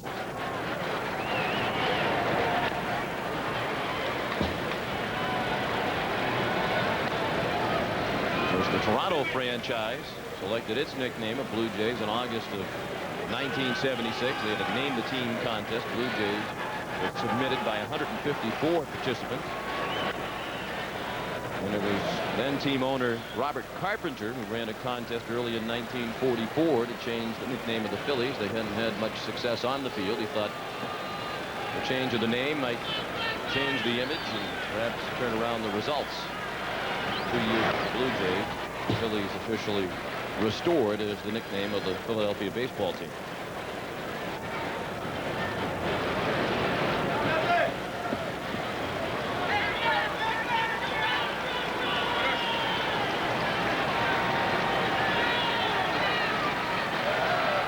One out of the bases empty in the fourth. 3-3 the score. 1-2 is the count on Thompson. Matter of fact, the lady who sent in the winning entry back in 1944, for doing that, her name was Mrs. Crooks. And for doing that, she received a $100 war bond.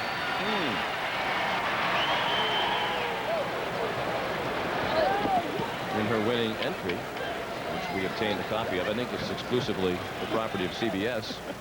She said the Blue Jay will reflect new team spirit. It's colorful and personality. His fighting, aggressive spirit never admits defeat. He defends his home grounds fiercely. And his flights afar, his constancy of purpose never wavers.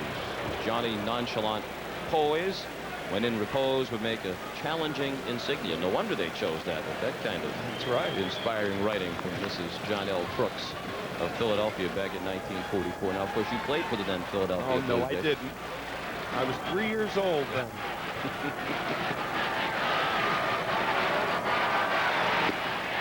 Strike 3. Thompson strikes out swinging. Back-to-back strikeouts here in the fourth for Guzman. He has fanned 6 tonight.